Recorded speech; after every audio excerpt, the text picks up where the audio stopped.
A Morbid Taste for Bones by Ellis. On the fine, bright morning in early May, when the whole sensational affair of the Gwytherin relics may properly be considered to have begun, Brother Cadfael had been up long before prime, pricking out cabbage seedlings before the day was aired, and his thoughts were all on birth, growth, and fertility. Not at all on graves and reliquaries and violent deaths, whether of saints, sinners, or ordinary, decent, fallible men like himself.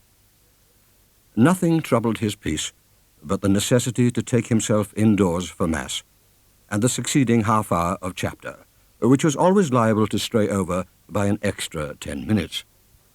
He grudged the time from his more congenial labours out here among the vegetables, but there was no evading his duty.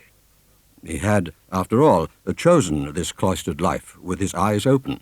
He could not complain even of those parts of it he found unattractive, when the whole suited him very well, and gave him the kind of satisfaction he felt now, as he straightened his back and looked about him. He doubted if there was a finer Benedictine garden in the whole kingdom, or one better supplied with herbs, both good for spicing meats and also invaluable as medicine. The main orchards and lands of the Shrewsbury Abbey of St. Peter and St. Paul lay on the northern side of the road, outside the monastic enclave.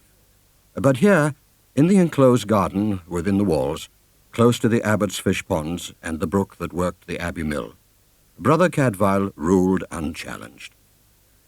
The herbarium in particular was his kingdom, for he had built it up gradually through 15 years of labour, and had added to it many exotic plants of his own careful raising, collected in a roving youth that had taken him as far afield as Venice and Cyprus and the Holy Land.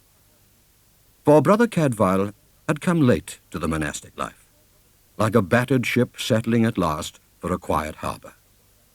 He was well aware that in the first years of his vows, the novices and lay servants had been wont to point him out to one another with awed whisperings. "See that brother working in the garden there? The thick-set fellow who rolls from one leg to the other like a sailor? You wouldn't think to look at him, would you, that he went on crusade when he was young? He was with Godfrey de Bouillon at Antioch, when the Saracens surrendered it. And he took to the seas as a captain when the King of Jerusalem ruled all the coast of the Holy Land, and served against the Corsairs 10 years. Hard to believe it now, eh?" Brother Cadfael himself found nothing strange in his wide-ranging career, and had forgotten nothing and regretted nothing. He saw no contradiction in the delight he had taken in battle and adventure, and the keen pleasure he now found in quietude, spiced, to be truthful, with more than a little mischief when he could get it, as he liked his victuals well-flavoured, but quietude all the same, a ship becalmed and enjoying it. 5 minutes more, and he must go and wash his hands and repair to the church for Mass. He used the respite to walk the length of his pale-flowered, fragrant inner kingdom, where Brother John and Brother Columbanus, 2 youngsters barely a year tonsured, were busy weeding and edge-trimming. The 2 young men, with habits kilted to the knee, were just straightening their backs and dusting the soil from their hands, as well aware as he of the hour. Brother Columbanus would not for the world have let slip 1 grain of his duties, or countenance such a backsliding in any of his fellows. A very comely, well-made, upstanding young fellow he was, with a round, formidable Norman head, as he came from a formidable aristocratic Norman family, a younger son dispatched to make his way in the monastic ranks as next best to inheriting land. Brother John was as plain and as practical as his name. A square young man with a snub nose and an untamable ring of wiry, russet curls around his tonsure.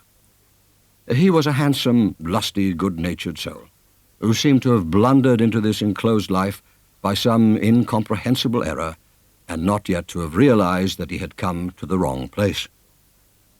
The third Mass of the day was non-parochial and brief, and after it the Benedictine brothers of the Abbey of Shrewsbury filed in procession from the choir into the chapter house, and made their way to their stalls in due order, Abbot Heribert leading. The abbot was old, of mild nature and pliant, Novices and pupils were easy in his presence, when they could reach it, which was by no means always easy, for the extremely impressive figure of Prior Robert was liable to loom between. Prior Robert Pennant, of mixed Welsh and English blood, was more than 6 feet tall, attenuated and graceful, silver grey of hair at 50, blanched and beautiful of visage, with long aristocratic features and lofty marble brow. There was no man in the Midland Shires would look more splendid in a mitre. Superhuman in height and authority, and there was no man in England better aware of it, or more determined to prove it at the earliest opportunity. His very motions, sweeping across the chapter house to his stall, understudied the pontificate. After him came Brother Richard, the sub-prior, his antithesis, large, ungainly, amiable and benevolent, of a good mind but mentally lazy. Doubtful if he would ever become prior when Robert achieved his end, with so many ambitious and industrious younger men eyeing the prospect of advancement, and willing to go to a great deal of trouble to secure it. After Richard came all the other brothers in their hierarchies. Brother Benedict, the sacristan, Brother Anselm, the precentor, Brother Matthew, the cellarer, Brother Dennis, the hospitaller, Brother Edmund, the infirmerer, Brother Oswald, the almoner, Brother Jerome, the prior's clerk, and Brother Paul, master of the novices, followed by the commonalty of the convent, and a very flourishing number they made. Among the last of them, Brother Cadfael rolled to his own chosen corner, well to the rear and poorly lit, half concealed behind one of the stone pillars. Since he held no troublesome parchment office, he was unlikely to be called upon to speak in chapter upon the various businesses of the house, and when the matter in hand was dull into the bargain, it was his habit to employ the time to good account by sleeping, which from long usage he could do bolt upright and undetected in his shadowy corner.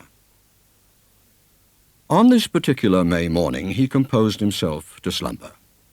After all, he knew that most of the remaining time, once a couple of minor malefactors had been dealt with, would be given to Prior Robert's campaign to secure the relics and patronage of a powerful saint for the monastery.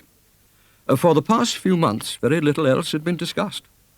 The prior had had it on his mind, in fact, ever since the Cluniac house of Wenlock had rediscovered, with great pride and jubilation, the tomb of their original foundress, St. Milburga, and installed her bones triumphantly on their altar. An alien priory, only a few miles distant, with its own miracle-working saint, and the great Benedictine house of Shrewsbury as empty of relics as a plundered alms-box. It was more than Prior Robert could stomach. He had been scouring the borderlands for a spare saint now for a year or more, looking hopefully towards Wales, where it was well known that holy men and women had been common as mushrooms in autumn, in the past, and as little regarded. Brother Cadfael had no wish to hear the latest of his complaints and urgings. He slept. The sound that brought him leaping wide awake out of his dream was loud enough to waken the dead. The shriek was just subsiding into a series of rending moans and broken cries that might have been of extreme pain or extreme ecstasy. In the open space in the centre of the chapter house, Brother Columbanus lay on his face, threshing and jerking like a landed fish, beating his forehead and his palms against the flagstones, kicking and flailing with long, pale legs bared to the knees by his contortions, and barking out of him those extraordinary sounds of shattering physical excitement, while the nearest of the brothers hovered in helpless shock, and Prior Robert, with lifted hands, exhorted and exclaimed. Brother Cadfael and Brother Edmund, the infirmerer, reached the victim together, kneeled over him, one on either side, and restrained him from battering his brains out against the stones of the floor or dislocating his joints in his flailings. "Falling sickness," said Brother Edmund tersely, and wedged the thick cord of Columbanus's girdle between his teeth, and a fold of his habit with it, to prevent him from biting his tongue. Brother Cadfael was less certain of the diagnosis, for these were not the gruntings, helpless noises of an epileptic in an attack, but such as might be expected from a hysterical woman in a frenzy. But at least the treatment stopped half the noise, and even appeared to diminish the vigor of the convulsions, though they resumed again as soon as the restraining grip on him was loosed. "Poor young man," fluttered Abbot Heribert, hovering in the background. "So sudden, so cruel an affliction. Handle him gently. Carry him to the infirmary. We must pray for his restoration." Chapter broke up in some disorder. With the help of Brother John and certain others of a practical turn of mind, they got Brother Columbanus securely but comfortably swathed in a sheet. When they had managed to get a draught of Brother Cadfael's poppy juice into him, his moans subsided into pitiful mutterings, and the violence of his struggles against his confinement grew feebler. "Take good care of him," said Prior Robert, frowning anxiously over the young man's bed. "Brother Jerome, I put this sufferer in your charge, and excuse you from all other duties while he needs you." "Willingly," said Brother Jerome, "and prayerfully." He was Prior Robert's closest associate, and most devoted hanger-on, and an inevitable choice whenever Robert required strict obedience and meticulous reporting, as might well be the case where a brother of the house succumbed to what might elsewhere be whispered abroad as a fit of madness. Brother Jerome appeared at chapter next morning with an exalted countenance and the air of one bursting with momentous news. "Father, I have left Brother Columbanus sleeping, though not peacefully, for even his sleep is tormented." "Our brother is no better?" asked the abbot anxiously. "He is still deeply troubled, and when he wakes, he raves. But, Father, there is sure hope for him. In the night, I have been miraculously visited. I have come to tell you what divine mercy has instructed me. Father, in the small hours, I fell into a doze beside Brother Columbanus's bed, and had a marvellously sweet dream." By this time, he had everyone's attention. Even Brother Cadfael was wide awake. "What, another of them?" whispered Brother John wickedly into his ear. "The plague is spreading." "Father, it seemed to me that the wall of the room opened, and a great light shone in, and through the light and radiating the light, there came in a most beautiful young virgin, and stood beside our brother's bed, and spoke to me. She told me that her name was Winifred, and that in Wales there is a holy spring that rose to the light where she suffered martyrdom. And she said that if Brother Columbanus bathed in the water of that well, he would surely be healed and restored at once to his senses. Then she uttered a blessing upon our house and vanished in a great light, and I awoke." Through the murmur of excitement that went round the chapter house, Prior Robert's voice rose in reverent triumph. "Father Abbot, we are being guided. Our quest for a saint has drawn to us this sign of favour in token that we should persevere." "Winifred?" said the abbot doubtfully. "I do not recall clearly the story of this saint and martyr. There are so many of them in Wales. Certainly we ought to send Brother Columbanus to her holy spring. It would be ingratitude to neglect so clear an omen. But exactly where is it to be found?" Prior Robert looked around for the few Welshmen among the brothers, passed somewhat hurriedly over Brother Cadfael, who had never been one of his favourites, perhaps by reason of a certain spark in his eye, as well as his notoriously worldly past, and lit gladly upon old Brother Rees, who was virtually senile, but doctrinally safe, and had the capacious, if capricious, memory of the very old. "Brother, can you tell us the history of this saint, and where her well is to be found?" "Saint Winifred," declaimed the old man, beginning to enjoy his hour of glory, "was the only child of a knight named Tevith, who lived in those parts when the princes were yet heathens. But this knight and all his household were converted by St. Bueno, and made him a church there, and gave him house room. The girl was devoted even above her parents, and pledged herself to a virgin life, hearing Mass every day. But one Sunday it happened that she was sick, and stayed at home when all the rest of the household went to church.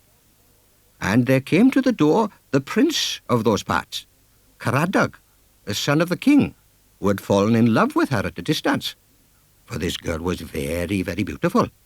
Very beautiful, gloated Brother Rees, and licked his lips loudly. Prior Robert visibly recoiled, but refrained from stopping the flow by reproof. "He pleaded that he was hot and parched from hunting," said Brother Rees darkly, "and asked for a drink of water, and the girl let him in, and gave him a drink. Then," he shrilled, hunching himself in his voluminous habit and springing erect with a vigour nobody present would have credited, "he pressed his suit upon her, and grappled in his arms, thus." The effort was almost too much for him, and moreover the prior was eyeing him in alarm. He subsided with dignity.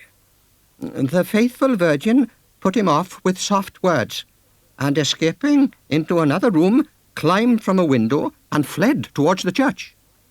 But finding that she had eluded him, Prince Caradoc took horse and rode after, and overtaking her just within sight of the church, and dreading that she would reveal his infamy, struck off her head with his sword."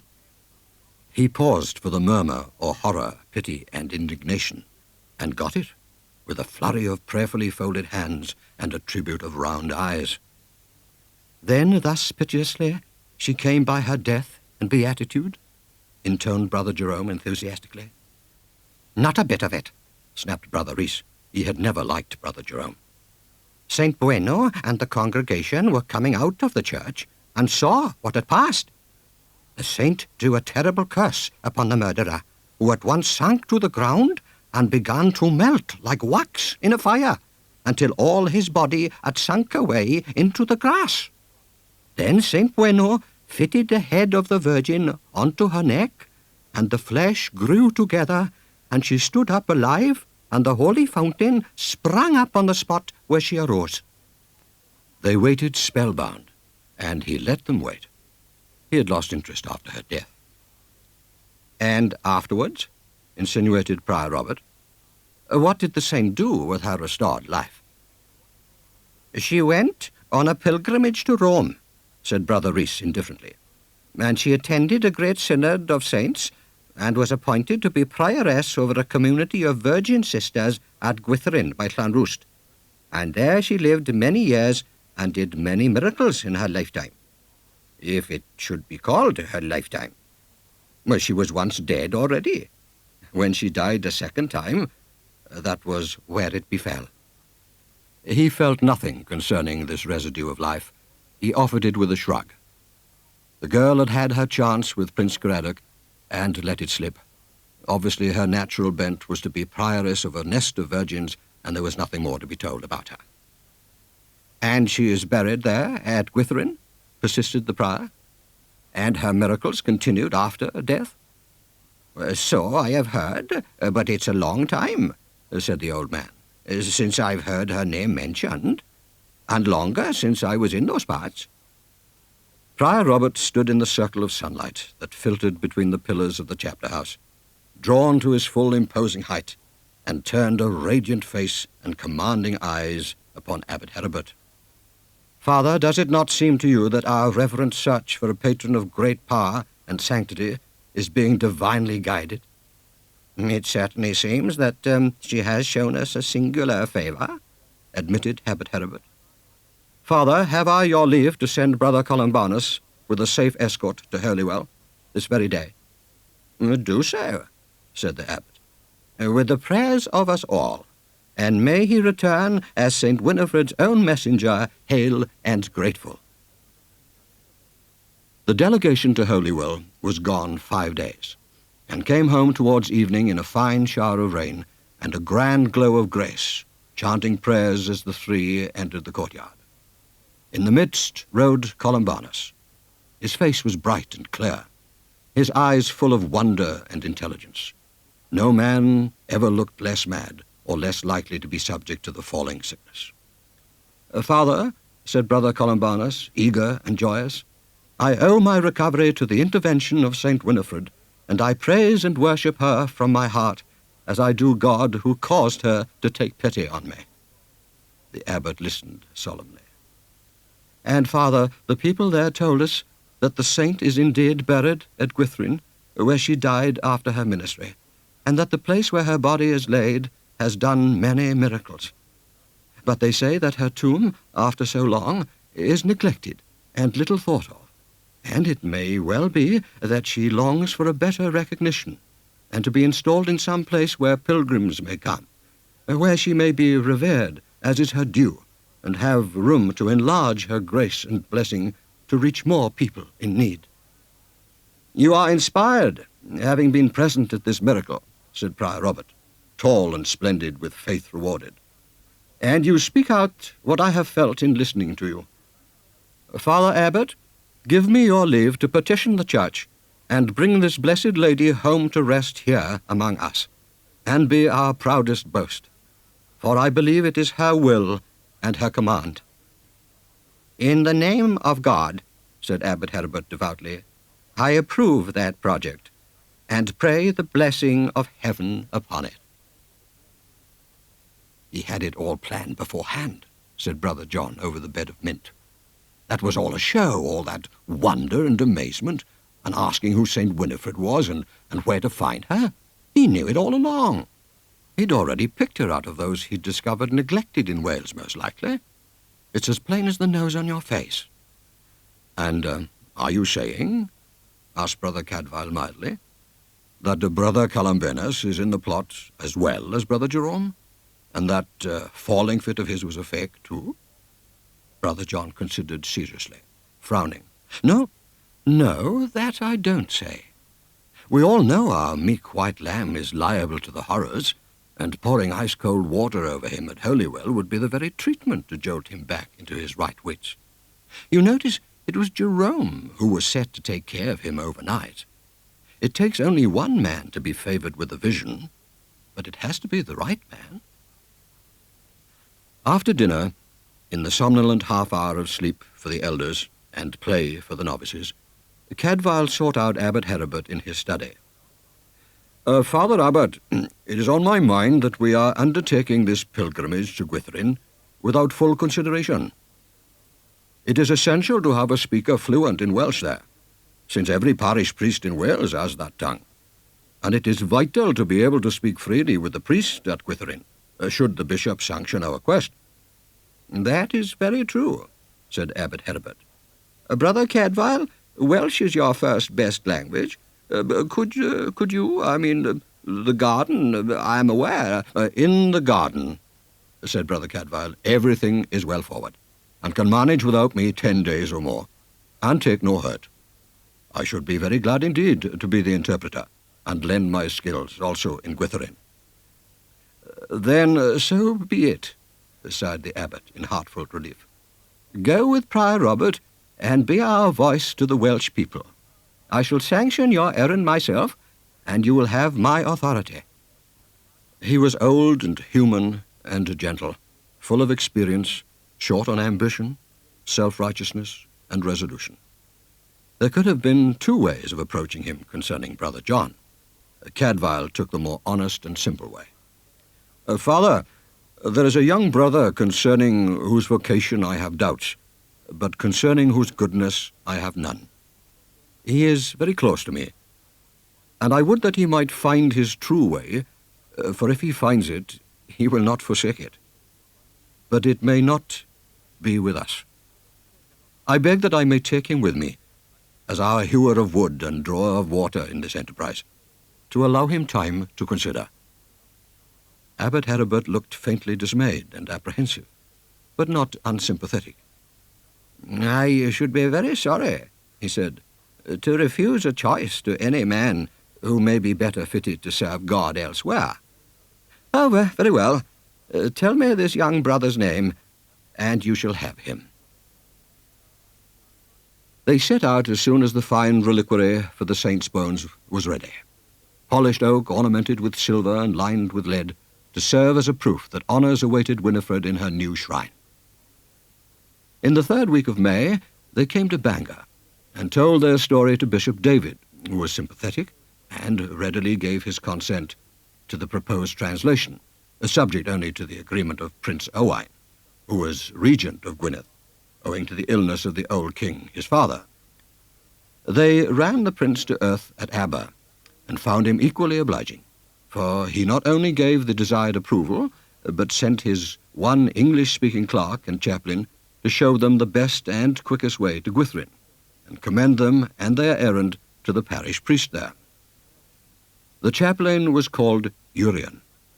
He was a compact, neat, well-shaven personage, handsomely dressed and mounted, more of an ambassador than a clerk. "That is Gwytherin?" asked Prior Robert. The parish stretches for several miles along the river valley. We do not congregate in villages as you English do. Land good for hunting is plentiful, but good for tillage, meagre. Every man lives where best suits him for working his fields and conserving his game. They were down in the little arena of grass and vegetable plots, clear of trees.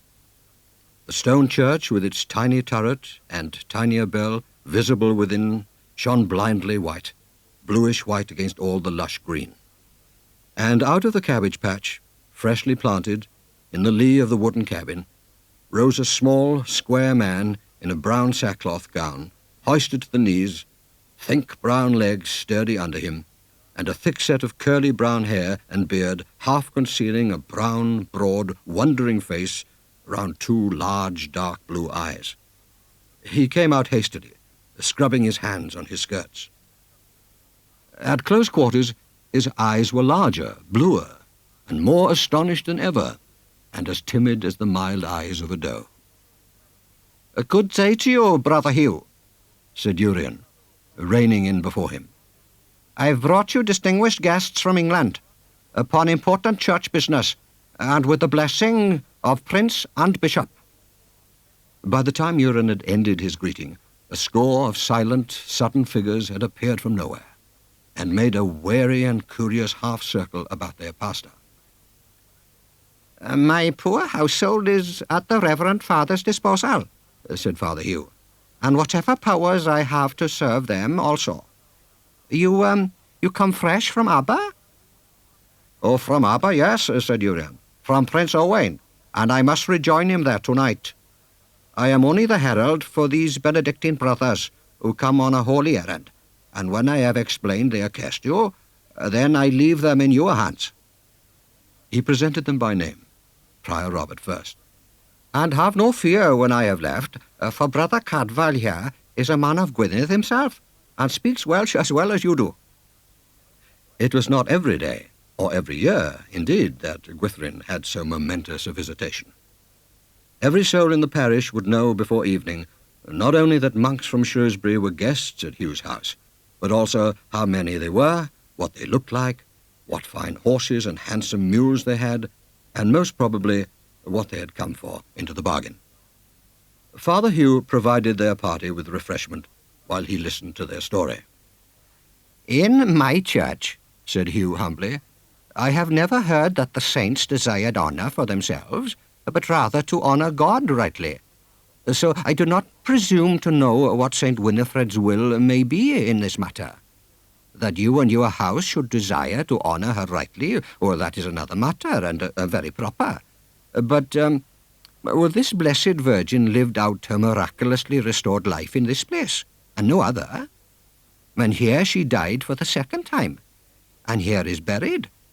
And even if my people have neglected her, being human and faulty, yet they always knew that she was here among them, and at a pinch they could rely on her. And for a Welsh saint, I think that counts for much.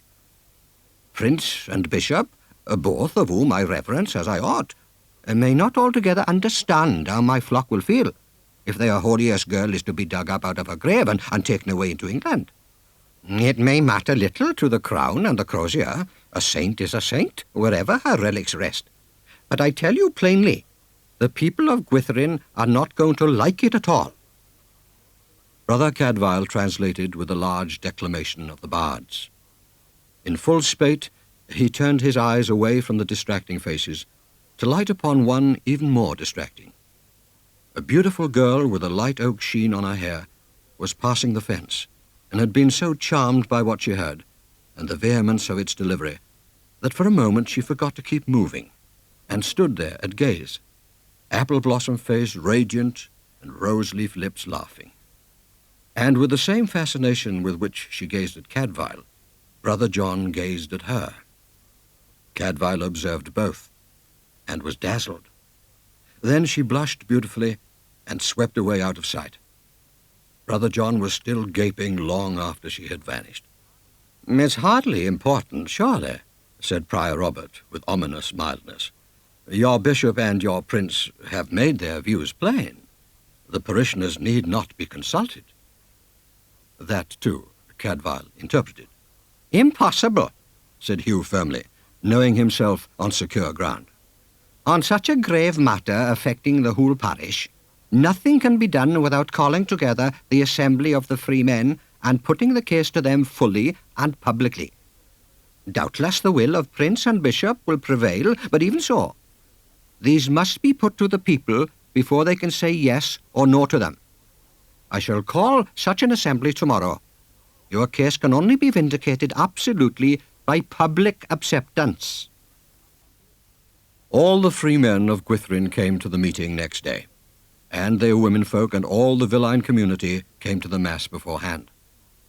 Father Hugh named the chief among them softly to Brother Cadfael as they made their appearance. He had seldom had such a congregation. "Here is Risiat with his daughter and his steward, and the girl's waiting woman." Risiat was a big, bluff, hearty-looking man of about 50, high-coloured and dark-haired, with a short, grizzled beard and bold features that could be merry or choleric, fierce or jovial, but were far too expressive ever to be secretive or mean. His stride was long and impetuous, and his smile quick in response when he was greeted. His dress hardly distinguished him from any of the other free landholders who came thronging into the church, being plain as any, but of good homespun cloth. To judge from his bright face, he came without prejudice, willing to listen, and for all his thwarted family plans, he looked an expansively happy man, proud and fond of his daughter. As for the girl, she followed at his heels modestly, with poised head and serene eyes. Her hair was brushed and braided into a burnished dark coil on her neck, and covered with a linen coif, but there was no mistaking her. This was Sioned, the greatest heiress and most desirable prize in marriage in all this countryside. The steward was an older man, grey-haired and balding, with a soft, good-humoured face. "He is Risiat's kinsman by marriage," whispered Hugh. "His wife's elder brother." "And the other girl is Sioned's tire-woman?" Dimpled and smiling, Amnest followed her friend with demure little steps into the church, and the sun stroked all the bright silvery grain in the sheaf of her pale hair. Cadfael noted that Brother John's eyes were on her again, and looking after the shapely waist and glowing hair with fascinated eyes. "Lower your eyes, brother," said Jerome chidingly. "It is not seemly to look so straightly upon women." "And how did he know there were women passing?" whispered Brother John rebelliously, "if his own eyes were so dutifully lowered." Brother Columbanus, at least, was standing as prescribed in the presence of females, with pale hands prayerfully folded and lofty eyelids lowered, his gaze upon the grass. "And here comes Cadfael now," said Father Hugh. "These good brothers already know him, of course, and his lady, and his son, Peredur." This young man, as Cadfael had learned from Father Hugh the previous night, loping after his parents with the long, springy gait of a yearling roebuck, was the chosen husband for Sioned, the lad she liked well enough and had known familiarly all her life, but was in no way inclined to marry. It occurred to Cadfael that he had never asked how the groom felt about the situation, but it needed only a glimpse of Peredur's face when he caught sight of Sioned to settle the matter. Here was a tangle. The girl may have worn out in mere liking all her inclination to love, but the boy certainly had not. At sight of her, his face paled and his eyes took fire. Cadfael wondered who was Sioned's chosen one, if this able young man was not to be. At the right moment, when the church was full, Prior Robert, tall and imposing and carefully groomed, swept in through the tiny sacristy and took his place, and all the Shrewsbury brothers fell into line and followed on his heels. The Mass began. In the deliberations of the Free Assembly of the parish, of course, the women had no part. Neither had the villeins, though they had their indirect influence through those of their friends who were free. So while the free men lingered after the Mass, the rest dispersed, moving away with slow dignity, and not too far, just far enough to be discreetly out of sight and earshot, but handy to detect what was passing by instinct, and confirm it as soon as the meeting broke up. The free men gathered in the open before the church. The sun was already high, for it was little more than an hour to noon. Father Hugh stood up before the assembly and gave them the gist of the matter as it had been presented to him. He was the father of this flock, and he owed his people truth, but he also owed his church fealty. He told them what bishop and prince had answered to the request from Shrewsbury, reverently presented, and with many proofs, which proofs he left to Robert to deliver. The prior had never looked holier or more surely headed for sainthood itself. He had always a sense of occasion, and beyond a doubt it had been his idea to hold the meeting here in the open, where the sun could gild and illuminate his otherworldly beauty. It was Cadfael's detached opinion that he did himself more than justice by being less overbearing than might have been expected. Usually he overdid things. This time he got it right, or as right as something only equivocally right in itself can be got. "They're not happy," whispered Brother John in Cadfael's ear, himself sounding far from sad about it. There were times when even Brother John could be humanly smug. And indeed, those Welsh faces ranged round them were singularly lacking in enthusiasm for all those English miracles performed by a Welsh saint. Robert at his best was not exactly carrying his audience. They swayed and murmured and eyed one another, and again turned as one man to eye him.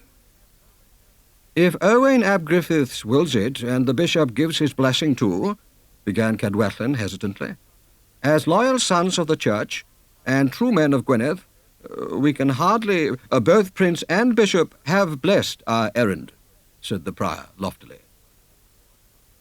"But the girl is here, in Gwytherin," said Rhyshiart abruptly. He had the voice that might have been expected from him, large, melodious, and deep, a voice that sang what it felt and waited for thought afterwards, to find that the thought had been there already in the feeling. "Ours, not Bishop David's, not Owain ap Griffiths. She lived out her life here, and never said word about wanting to leave us. Am I to believe easily that she wants to leave us now, after so long? Why has she never told us? Why?" "She has made it clear to us," said the prior, "by many manifestations, as I have told you." "Yeah, but never a word to us," cried Rhyshiart, roused. "Do you call that courtesy? How can we believe that of a virgin who chose to make her home here among us?" They were with him. His assurance had fired their smouldering reluctance. They cried out from a dozen directions at once that St. Winifred belonged to Gwytherin and to no other place.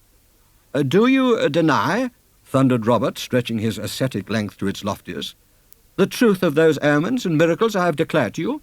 The beckoning that has led us here?" No, said Rhyshiart roundly. "I have never doubted you believed, and had experienced these portents. But portents can arise, miracles can be delivered either from angels or devils.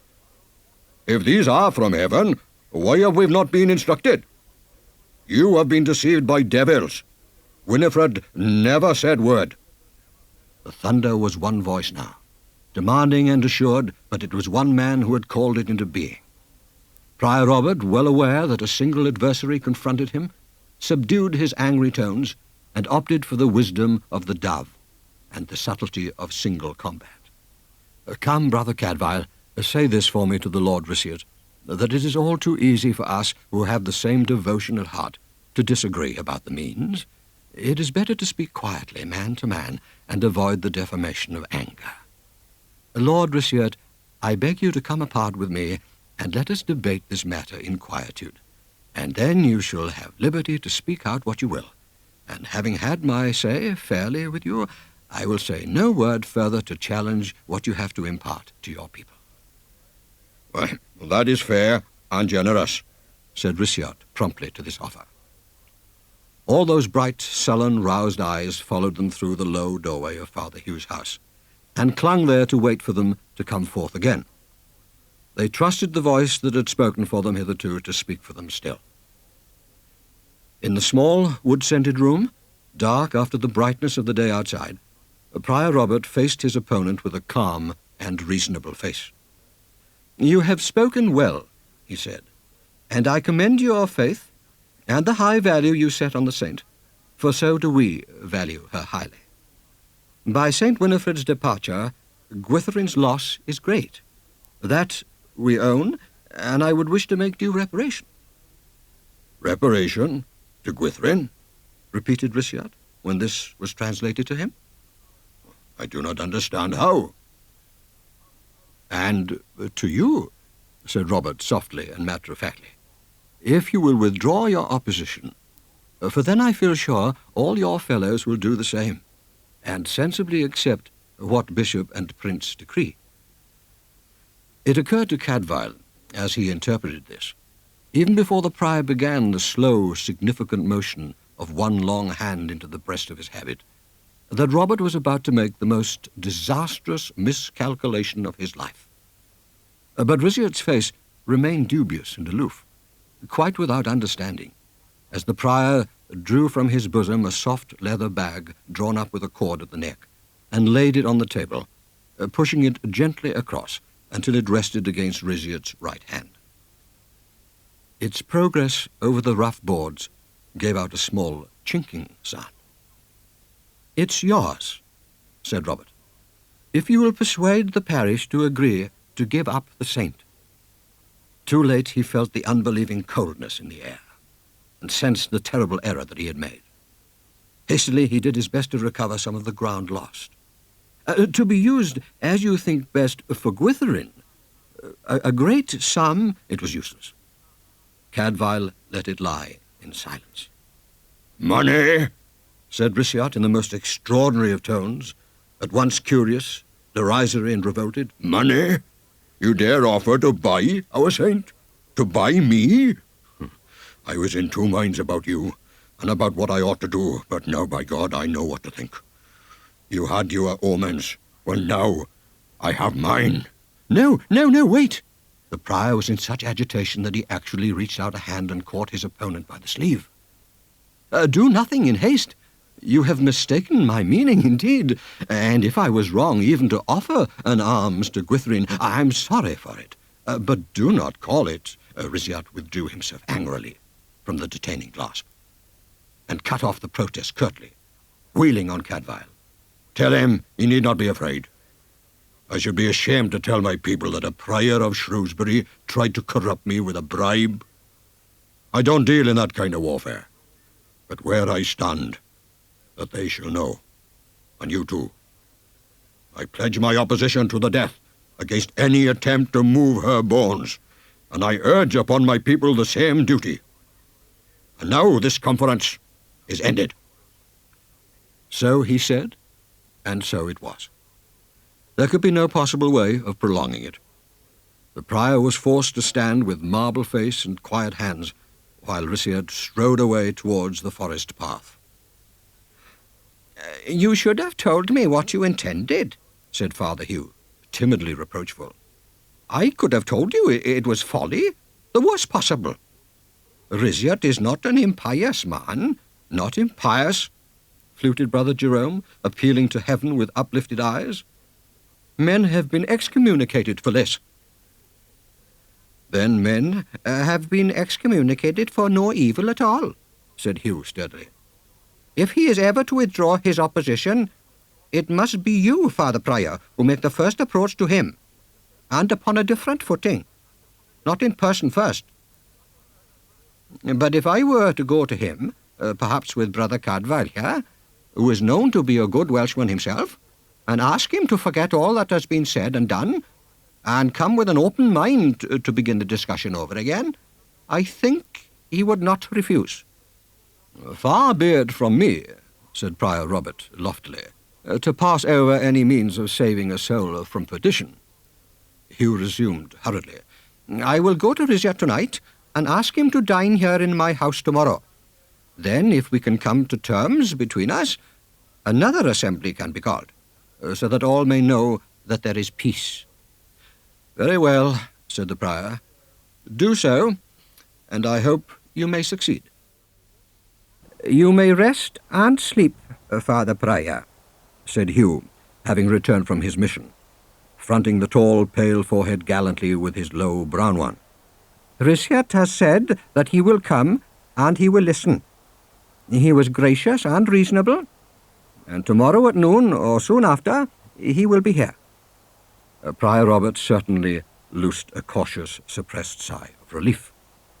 Brother Cadfael said bluntly, You will have need to be persuasive and sincere.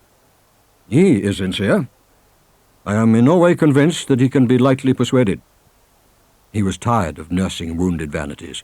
He spoke out what was in his mind. Father Prior, you made your mistake with him this morning. You will need a change of heart, his or yours, to undo the damage. Prior Robert made his disposition as soon as Mass was over next morning, and with some care. Only Brother Subprior and I, with Father Hugh and Brother Cadfael as interpreter, will sit at table together. You, Brother John, will make yourself useful to the cooks, and do whatever is needed, and you may also see to Father Hugh's cattle and chickens. And you two, Brother Jerome, Brother Columbanus, I have a special mission for you. Since we are about St. Winifred's business, I would have you go and spend the hours while we deliberate in vigil and prayer, imploring her aid to bring the obdurate to reason and our errand to a successful conclusion. Not in the church here, but in her own chapel, in the old graveyard where she is buried. Take your food and your measures of wine with you, and go there now. If we prevail upon Risyat, as with her aid I trust we may, I will send to release you, but continue your intercessions until I do send for you. Cadfael saw Jerome and Columbanus set out with bread and meat wrapped in napkins in the breasts of their habits, and Columbanus carrying the flask with a ration of wine and a small bottle of spring water for himself. It is very little to offer, he said meekly, but I will touch nothing but water until our course has prevailed. More fool he, said Brother John blithely, for he may well be swearing off wine for life. It was a fine spring morning, but capricious as May can be. Prior Robert and his attendants sat in the orchard until they were driven indoors by a sharp and sparkling shower that lasted almost half an hour. It was then approaching noon, the time when Risyat would join them. He would have a wet walk by the short path through the forest, or perhaps he had waited for the sun's return at Cadfael's house, which was on his way. Making allowance for that, they thought little of it when another half-hour passed, and he did not put in an appearance. But when he was an hour late for the meeting, and still no sign of him, Prior Robert's face grew both grim and cautiously triumphant. He has heard the warning I issued against his sin, and he fears to come and face me, he said. He had heard the warning indeed, yes, said Father Hugh heavily, but I saw no signs of fear in him. He spoke very firmly and calmly, and he is a man of his word. I don't understand this. It is not like him. We will eat but frugally, said the prior, and give him every chance of keeping his promise, if something has happened to delay him. So it may be to any man. We will wait until it is time to prepare for vespers. I'll walk as far as Cadfael's house, offered Brother Richard, for the way is all one to that point, and see if I can meet with him, or get word if he's on his way. He was gone more than an hour and a half, and came back alone. I went beyond some way along the ride, but saw no sign of him. On my way back I asked at Cadfael's gate, but no one had seen him pass. I feared he might have walked by the short path while I was taking the other road. We'll wait for him until vespers, but no longer. said the prior, and by then his voice was growing grimly confident. And now he did not expect the guest to come, and the enemy would have put himself in the wrong to Prior Robert's great gain. Until vespers, therefore, they waited, 5 hours after the appointed time. The people of Gwytherin could hardly say Rhyshiad had been written off too hastily. "So it ends," said the prior, rising and shaking out his skirts like one shaking off a doubt or an incubus. "He has turned tail, and his opposition will carry no weight now with any man. Come, let us go." The sunlight was still bright, but slanting over the green bowl where the church stood, and a number of people were gathering for the service. And out of the deeper green shadows, where the forest path began, came not Rhyshiad, but his daughter, sailing gallantly out into the sunlight in a green gown, with her wild hair tamed and braided, and a linen coif over it, shonned in her church-going person, with Peredur on her heels, his hand possessively cupping her elbow, though she paid little heed to that attention. She saw them issuing in a silent procession from Hugh's gate, and her eyes went from person to person, lingering on Cadfael, who came last, and again looking back with a small frown, as though one face was missing from the expected company. "Where is my father?" she asked, her wide eyes surprised but not yet troubled. "Is he not still here with you? Have I missed him?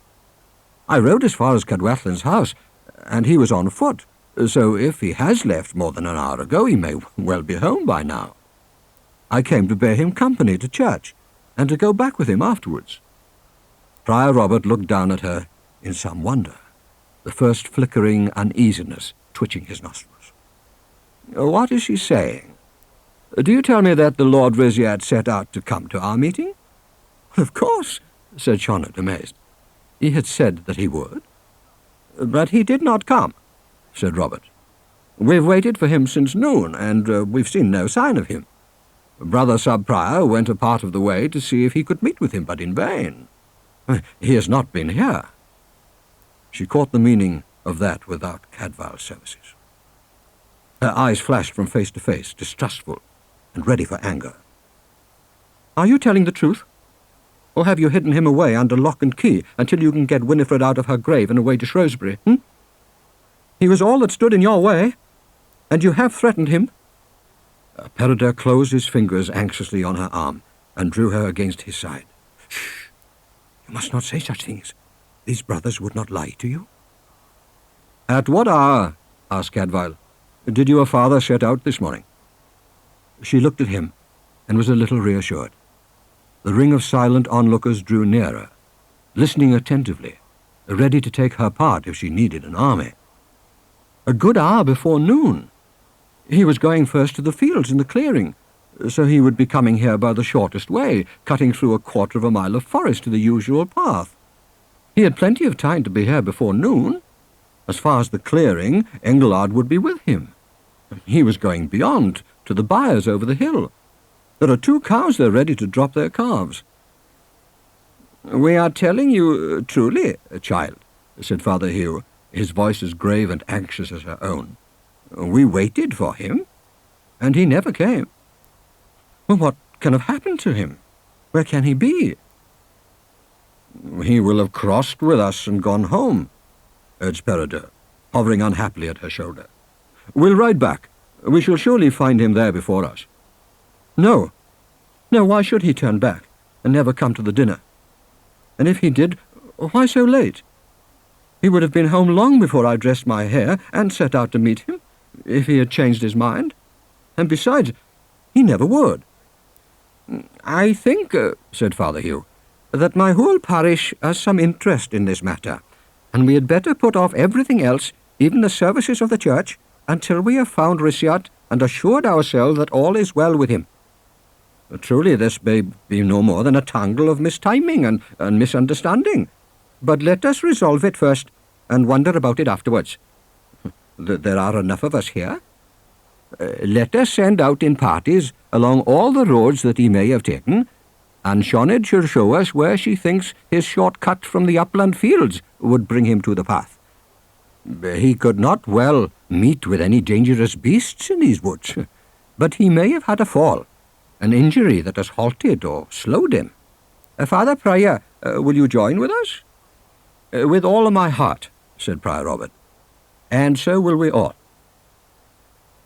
The less active among them were sent along the open ride, with orders to scatter on either side and comb the surroundings as they went, while the more athletic took the narrow footpath beyond Cadfael's stockade. The woods here were not yet close set. There was thick, springy grass under the trees and no dense undergrowth. They spread out into a half-circle, moving along within a few paces of one another, Sioned pressing purposely forward up the path with set lips and fixed eyes. Peredur, with every evidence of desperate affection, following close and murmuring agitated urgings into her unheeding ears. Whether he believed in his own reassurances or not, out of all question he was a young man fathoms deep in love, and ready to do anything to serve and protect Sioned, while she saw in him nothing but the boy from the next holding, and tiresome at that. They were perhaps half a mile beyond Cadfael's enclosure, when Father Hugh suddenly plucked at Brother Cadfael's sleeve. We have forgotten Brother Jerome and Brother Columbanus. The hill of the chapel is off to the right here. It's no great way. Ask Prior Robert, should we not send and call them to join us? I had indeed forgotten, admitted the prior. Yes, by all means, send someone. Best one of your parishioners, they'll all know the way. One of the young men swerved aside obediently between the trees and ran. The slow-moving scythe swept on into deeper forest. About here, said Sioned, halting. He would have come down from the clearing. If we go obliquely to the right here and spread out as before, we shall be covering his likely way. The ground rose, the trees grew closer, the undergrowth thicker. They began to thread the encroaching bushes, having to part company for a few yards, losing sight momentarily of their neighbours. They had gone thus only a short way, when Benid, the smith, crashing through bushes at Brother Cadfael's left hand, uttered a great shout of discovery and dismay, and everyone in the wavering line halted and shook to the sound. Cadfael turned towards the cry, thrusting through thorn branches, and came out in a narrow oval of grass surrounded every way with thick bushes, through which a yews track no wider than a man's shoulders clove the long way of the oval. Just where he must have brushed through into the clear space, Risiot lay on his back, his right hip hollowing the grass under him, shoulders flattened to the ground and arms spread wide. His legs were drawn up under him with bent knees, the left leg crossed over the right. His short, defiant beard pointed at the sky. So, and at the very same slanting angle, did the feathered flight of the arrow that jutted out from under the cage of his ribs. From both sides they gathered, drawn to the smith's call, breaking through bushes like the running of a startled herd of deer, and halting appalled around the oval where the body lay. Cadfael went on his knees and looked for any sign of breath within the drawn-back lips, any pulse in the stretched throat or rise and fall of the pierced breast. But there was none. And for that first moment he was the only one who moved within the open space of grass, and what he did was done in strange, too intense silence, as though everyone around him held his breath. Then everything broke out at once in noise and motion. Sioned clawed through the screening circle and saw her father's body, and uttered a great shriek that was more of a fury even than of grief, and flung herself forward. Peredur caught her by the wrist and pulled her round into his arms, one hand cupped behind her head to press her face into his shoulder. But she shrieked again and struck out at him with all her strength, and, breaking loose, hurled herself to her knees, facing Cadfael, and reached out to embrace her father's body. Cadfael leaned across to ward her off, his hand braced into the grass under Risiot's right armpit. No, touch nothing. Not yet. Let him alone. He has things to tell us. By some intuitive quickness of mind that had not deserted her even at this moment, she obeyed the tone first, and awakened to the words immediately after. Her eyes questioned him, widening, and slowly she sat back in the grass and drew her hands together in her lap. Her lips shaped the words after him silently. Things to tell us? She looked from Cadfael's face into the face of the dead man. She knew he was dead. She also knew that the dead speak, often in thunder. And she came of proud Welsh stock to which the blood feud is sacred, a duty transcending even grief. Cadfael wondered what troubled him about the palm he had lifted from the grass beside Rhysyd's breast. Then he knew. Where he knelt, the grass was perceptibly damp from the morning's sharp shower. He could feel the cling of the habit when he shifted his knee. Yet under the outflung right arm, the grass was dry. His hand rose from it with no hint of moisture, no scent of rain. He touched again, ran his fingers up and down alongside Rhysyd's right flank. He was down to the knee before he felt the dampness and stirred the green fragrance. He felt outwards, the width of the body, to find the same signs. Strange, very strange. His mind recorded and forebore to wonder then, because there were other things to be observed, and all manner of dangers were falling in upon all manner of people. The tall shape looming at his back, motionless and chill, could be none other than Prior Robert, and Prior Robert in a curious state of exalted shock, nearer to Brother Columbanus's ecstatic fit than he had ever been before, or would ever be again. The high, strained voice asked, over the shuddering quietness of Sioned's tearless sobs, "He is dead?"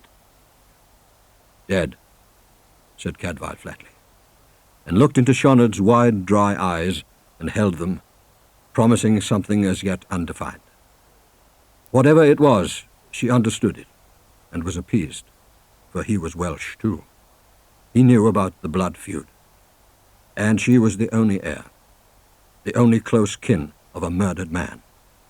She had a task far above sorrow. The prior's voice soared suddenly, awed and exalted. "Behold the saints' vengeance! Tell them what I am saying. Let all other obdurate hearts take warning. Saint Winifred has shown her power and her displeasure." There was hardly any need for translation. They had the sense of it already. A dozen of those standing close shrank warily away. A dozen voices muttered hurried submission. Not for worlds would they stand in the saint's way. "The impious man reaps what he sows," declaimed Robert.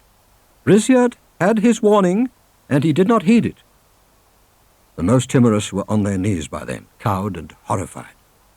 It was not as if St. Winifred had meant very much to them until someone else wanted her, and Rhysyd started a prior claim on behalf of the parish. And Rhysyd was dead by violence, struck down improbably in his own forests. Sioned's eyes held Cadfael's above her father's pierced heart. She was a gallant girl. She said never a word, though she had words building up in her ripe for saying, spitting rather into Prior Robert's pallid aristocratic alabaster face. It was not she who suddenly spoke out. It was Peredur. "I don't believe it." He had a fine, clear, vehement voice that rang under the branches. There must have been others who had a grudge against Rhysyd, others whose plans he was obstructing, besides St. Winifred. Why blame this killing on her? This forthright Welsh sense Cadfael translated into English for Robert's benefit, who had caught the dissenting tone of it, but not the contents. "And the young man is right. This arrow never was shot from heaven. Look at the angle of it, up from under his ribs into the heart. Out of the earth, rather." Bennett had stood all this time, darkly gazing at the body. Slowly he said, "I know this arrow. I know its owner, or at least the man whose mark it bears. It's Engleard's," said Bennett outright, and 3 or 4 hushed voices bore him out. Engelard was the young outlander who was working Rhysyd's land. Sioned raised her stricken face, shocked into a false, frozen calm that suddenly melted and crumbled into dread and anger. She rose abruptly, slender and straight, turning her fierce eyes from face to face all around the circle. That moment Cadfael knew the young man was her lover. Engelard is the most trustworthy of all my father's men, and would cut off his own drawing hand rather than loose against my father's life. Who dares say that this is his work?" I don't say so," said Bennett reasonably. "I do say that this is marked as his arrow." "And everybody in Gwytherin knows," spoke up a voice from among the Welshmen, not accusing, only pointing out facts, "that he has quarrelled often and fiercely with Rhysart over a certain matter at issue between them." "Over me," said Sioned harshly. "Come on, say what you mean. I of all people know the truth best. Better than you all. Yes, they have had high words many times on this one matter, and only this, and would have had more. But for all that, these two have understood each other, and neither of them would have ever done the other harm. Fight they did, but they thought more highly of each other than either did of any of you, and with good reason." "Yet who can say," said Peredur in a low voice, "how far a man may step aside even from his own nature, for love?" She turned and looked at him with measuring scorn. "I thought you were his friend." "So I am his friend," said Peredur, paling but steadfast. "I said what I believe of myself, no less than of him." "What is this matter of one Engelard?" demanded Prior Robert, left behind in this exchange. "Tell me what they are saying." And when Cadfael had done so, as tersely as possible, "It would seem that at least this young man must be asked to account for his movements this day," decreed Robert, appropriating an authority to which he had no direct right here. "It may be that others have been with him, and can vouch for him. He must be questioned." And at that moment they all heard voices approaching from higher up among the woods, a man's voice and a girl's in quick, concerned exchanges, hurrying to discover what was happening. A girl's arm parted the bushes above the oval where they stood, and Annis stepped through and stood in astonishment, gazing round at the inexplicable gathering before her. Another hand, large and gentle, was laid on Annis' shoulder while she hesitated, and moved her aside. Engelard put the girl aside between his hands, as familiarly and serenely as a brother might have done, and stepped past her into the clearing. He had eyes for no one but Sioned. He walked towards her with the straight gait of a proprietor. He had her by the hands when he saw Rhysart's body. The shock went into him as abruptly as the arrow must have gone into Rhysart, stopping him instantly. What followed was most eloquent. The Saxon youth moved with loving slowness, shutting both Sioned's hands into one of his, and with his freed right hand stroked softly over her hair, down temple and cheek and chin and throat, all with such mastered passion that she was soothed as he meant, while he had barely stopped shaking from the shock. He folded an arm about her, holding her close against his side, and slowly looked all round the circle of watching faces, and slowly down at the body of his lord. His face was bleakly angry. "Who did this?" He looked round. Then Sioned said with clear, deliberate warning, "There are some here are saying that you did it." "I?" he cried, astonished and scornful rather than alarmed, and turned sharply to search her face, which was intent and urgent. Her lips shaked silently. "Run, they're blaming you." It was all she could do, and he understood, for they had such a link between them that meanings could be exchanged in silence, in a look. "Child," said Father Hugh wretchedly, "unless we can find someone who testifies to having seen him elsewhere, at whatever time this deed may have been done, then I fear that we should hold Engelard in safekeeping until the prince's bailiff can take over the charge for us." The men of Gwytherin hovered, murmuring, some convinced, many angry, for Rhysart had been very well liked, some hesitant, but granting that the outlander ought to be held until his innocence was established or his guilt proved. They shifted and closed, and their murmur became one of consent. "It is fair," said Bernard, and the growl of assent answered him. "One lone Englishman with his back to the wall," whispered Brother John indignantly in Cadfael's ear. And what chance would he have? Peredur had stood like a stock all this while, hardly taking his eye from Engelgard's face, but to gaze earnestly and unhappily at Shonnet. As Prior Robert levelled an imperious arm at Engelgard, and the whole assembly closed in slowly in obedience, braced to lay hands on him, Peredur drew a little further back at the edge of the trees, and Cadfael saw him catch Shonnet's eye, flash her a wild, wild-eyed look, and jerk his head as though beckoning. Out of her exhaustion and misery she roused a brief answering blaze, and leaned to whisper rapidly in Engelgard's ear. "Do your duty, all of you," commanded Robert, "to your laws and your prince and your church, and lay hold on this man." There was one instant of stillness, and then they closed in altogether, the only gap in their ranks where Peredur still hung back. Engelgard made a long leap from Shonnet's side and was clean through the midst of them, arming off the only one who almost got a grip on him, and made straight for the gap that Peredur had left in their ranks. Father Hugh's voice, uplifted in vexed agitation, called on Peredur to halt him, and Peredur sprang to intercept his flight. How it happened was never quite clear, though Brother Cadfael had a rough idea. But at the very moment when his outstretched hand almost brushed Engelgard's sleeve, Peredur stepped upon a rotten branch in the turf that snapped under his foot and rolled, tossing him flat on his face, half-blinded among the bushes. And, winded, possibly, for certainly he made no move to pick himself up until Engelgard was past him and away.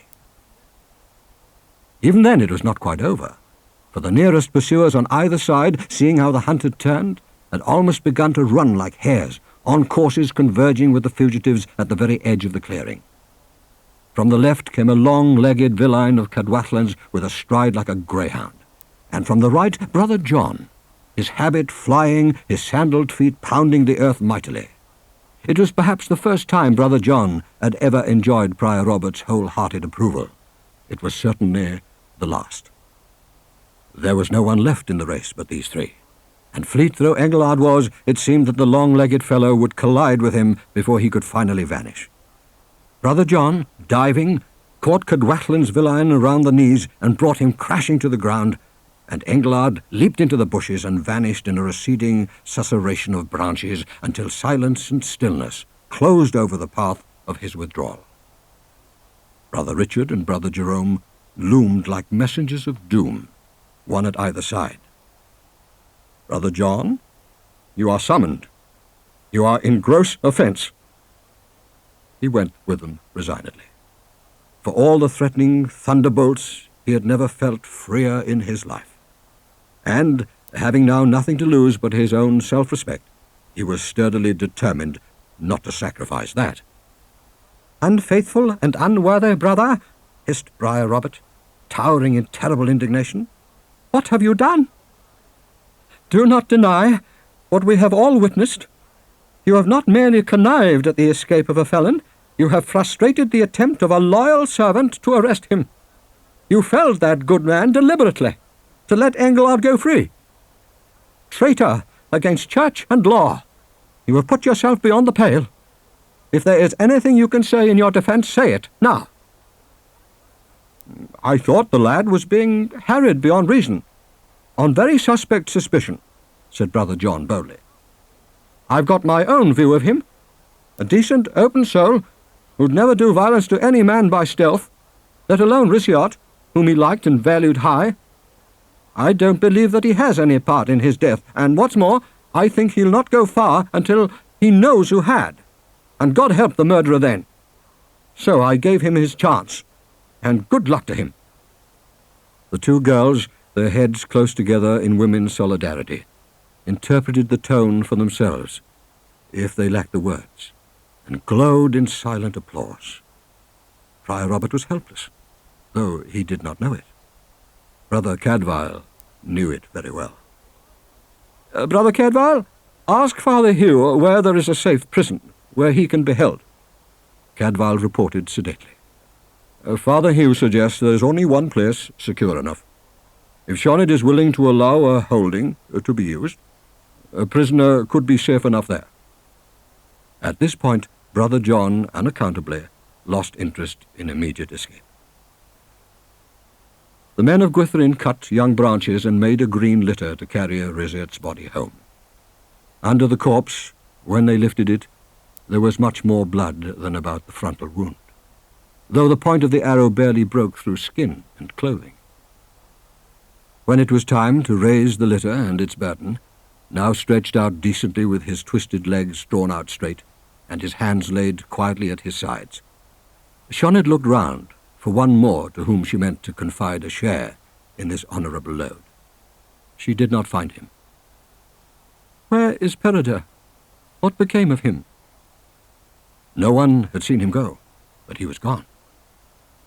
No one had had attention to spare for him after Brother John had completed what Peredur had begun. He had slipped away without a word, as though he had done something to be ashamed of, something for which he might expect blame rather than thanks. She said no more then, only begged Cadfael with a look to walk with her as she fell in behind the litter. They went some distance in silence. Then she asked, without looking aside at him, "Did my father yet tell you those things he had to tell?" "Some," said Cadfael. "Not all." "Is there anything I should do, or not do? I need to know. We must make him seemly tonight."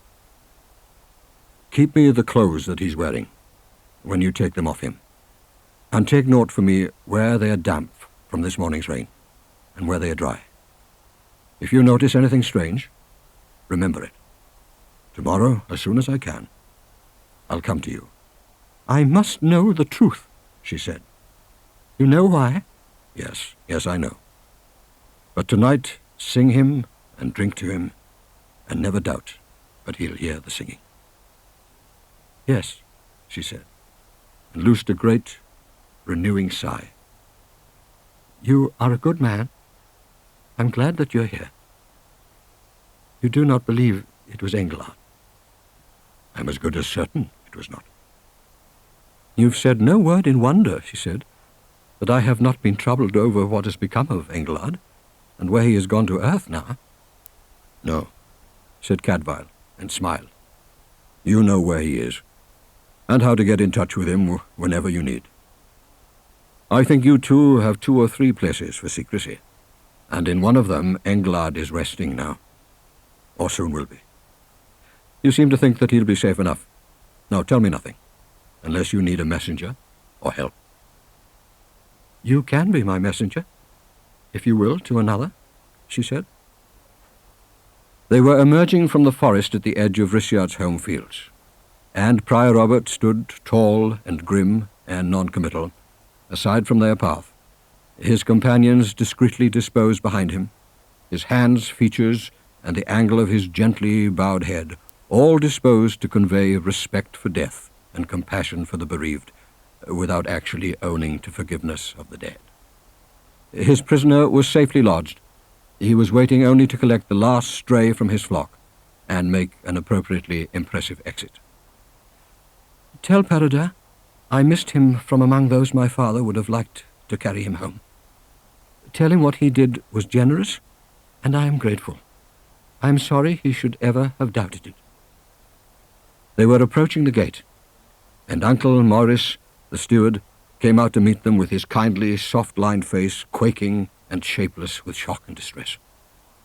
"And come tomorrow," said Sioned, on an almost soundless breath, and walked away from him alone and entered the gateway after her father's body. Next morning they met in the orchard, the 5 of them, Prior Robert presiding in as solemn dignity as ever. Brother Richard read out the saints to be celebrated that day and the following day. Brother Jerome composed his wiry person into his usual shape of sycophantic reverence and made all the appropriate responses. But it seemed to Cadfael that Brother Columbanus looked unusually withdrawn and troubled, his full blue eyes veiled. The contrast between his athletic build and fine autocratic head and his meek and anxious devoutness of feature and bearing was always confusing to the observer. But that morning his extreme preoccupation with some inward crisis of real or imagined sin made it painful to look at him. Brother Cadfael sighed. expecting another falling fit like the one that had launched them on this quest. Who knew what this badly balanced half-saint, half-idiot would do next? "Here we have but one business in hand," said Prior Robert firmly, "and we shall pursue it as in duty bound. I mean to press more resolutely than ever for our right to take up the relics of the saint and remove them to Shrewsbury. But we must admit at this moment that we have not so far been successful in carrying the people with us. I had great hopes yesterday that all would be resolved.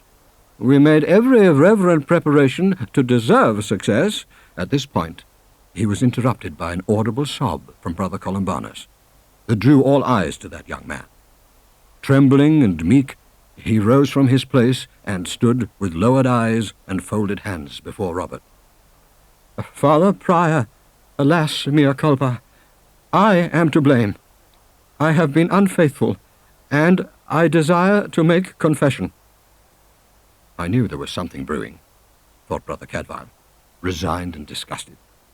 "Speak out," said the prior, not unkindly. Brother Columbanus sank to his knees in the orchard turf. "Father, you sent me with Brother Jerome yesterday to keep vigil in the chapel, and pray earnestly for a good outcome in amity and peace. Oh, Father, my will to keep vigil was good, but the flesh was weak. I had not been half an hour kneeling in prayer when I fell asleep on my arms on the desk, to my endless shame. It is no excuse that I have slept badly and thought much since we came here. Prayer should fix and purify the mind. I slept, and our cause was weakened. I must have slept all the afternoon, for the next thing I remember is Brother Jerome shaking me by the shoulder and telling me there was a messenger calling us to go with him." He caught his breath, and a frantic tear rolled down his cheek, circling the bold, rounded Norman bone. "Oh, now, do not look askance at Brother Jerome, for he surely never knew I had been sleeping, and there is no blame at all to him for not observing and reporting my sin. I awoke as he touched me, and arose and went with him. He thought me as earnest in prayer as he, and knew no wrong." Nobody, probably, had thought of looking askance at Brother Jerome until then, but Cadfael was probably the quickest and the most alert, and the only one who caught the curious expression over Brother Jerome's normally controlled countenance. "Son," said Prior Robert, in an indulgent voice he would certainly never have used to Brother John, "your fault is human, and frailty is in our nature, and you redeem your own error in defending your brother." Further pronouncement was halted by the arrival of Father Hugh. "I am commissioned, Father Prior, to tell you that the people withdraw all opposition to your plans. The relics of St. Winifred are yours to take away with you." Prior Robert drew a great breath of triumph and joy, and whatever will he might have had to deal even the lightest punishment left him in an instant. It was everything that he had hoped for. Brother Columbanus, still kneeling, cast up his eyes radiantly towards heaven, and clasped his hands in gratitude, and somehow contrived to look as though he had brought about this desired consummation himself. "We will go in procession after the next Mass," said the prior, unwonted animation lighting up his severe countenance, now that he had had his own way, "and not touch food until we have knelt at St. Winifred's altar and given thanks. I decree that there shall be 3 nights of vigil and prayer before the chapel altar, before ever we break the sod, to confirm to all that what we are doing is indeed right and blessed. We are 6 here. If you will join us, Father Hugh, 2 by 2, we will watch night long in the chapel and pray to be guided rightly." Later that day, Cadfael went up through the woods to Riziot's hall. Shonard was not in the hall, but in the small chamber curtained off at its end, Riziot's private room. And Riziot was private there with his daughter, stretched out straight and still on draped furs, on a trestle table with a white linen sheet covering him. The girl sat beside him, waiting, very formally attired, very grave, her hair austerely braided about her head. She looked older and taller now that she was the Lady Lord of this holding. But she rose to meet Brother Cadfael with the bright, sad, eager smile of a child sure now of counsel and guidance. Sioned, may I, with all reverence, look closely again now at his body? I know no greater reverence anyone can pay to a murdered man, she said fiercely, than to seek out by all possible means and avenge him on his murder. Yes, handle him if you must. I'll help you. At least, she said with a pale and bitter smile, you and I are not afraid to touch him, in case he bleeds in accusation against us. Cadfael was sharply arrested in the act of drawing down the sheet that covered Rizyard's body, as though what she had said had put a new and promising idea into his head. True, there are not many who do not believe in that trial. Would you say that everyone here holds by it? Well, don't your people believe it? Don't you? She was astonished, her eyes rounded like a child's. My cloister brothers, yes, I dare say, all or most believe in it. But what I believe, or don't believe, is not to the point. What the murderer believes, well, maybe. No, you have endured enough. Leave him now to me. Nevertheless, she did not turn her eyes away as Cadfael drew off the covering sheet. She must have anticipated the need to examine the body further, for as yet she had left him naked, unshrouded. Washed clean of blood, Rizyard lay composed and at rest, a thick, powerful trunk brown to the waist, whiter below. The wound under his ribs, an erect slit, now showed ugly and torn, with frayed bluish lips, though they had done their best to smooth the lacerated flesh together. I must turn him, said Cadfael. I need to see the other wound. She did not hesitate, but with the tenderness of a mother rather than a daughter, she slipped an arm under her father's shoulders, and with her free hand flattened under him from the other side, raised the stiffened corpse until he lay on his right side, his face cradled in the hollow of her arm. Cadfael steadied the stretched-out legs, and leaned to peer closely at the wound high on the left side of the back. You would have trouble pulling out the shaft. You had to withdraw it frontally. Yes. She shook for a moment, for that had been the worst of the ordeal. The tip barely broke the skin behind. We had no chance to cut it off. Shame to mangle him so, but what could we do? And yet, all that blood. The steel point had indeed little more than punctured the skin, leaving a small blackened spot, dried blood with a bluish bruise around it. But there was a further mark there, thin and clear and faint. From the black spot the brown line of another upright slit extended, a little longer above the arrow mark than below, its length in all about as great as the width of Cadfael's thumb joint, and a faint stain of bruising extending it slightly at either end, beyond where the skin was broken. All that blood, though in fact it was not so very much, though it took Rizyard's life away with it, had drained out of this thin slit, and not from the wound in his breast, though that now glared and this lay closed and secret. I have done, said Cadfael gently, and helped her to lay her father at peace again.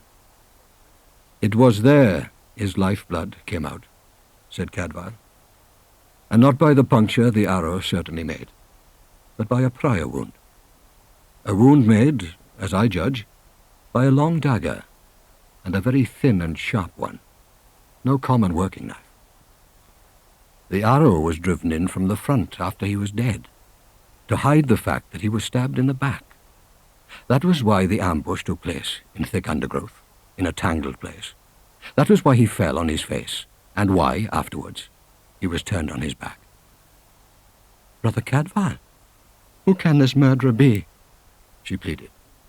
That, God willing, he said, you and I between us will find out. But at this moment, I cannot judge nor guess. I am utterly astray. What was done, I see, but why, or by whom, I know no more than you. But you have reminded me how the dead are known to rebel against the touch of those who struck them down. And as Riziert has told us much, so he may yet tell us all.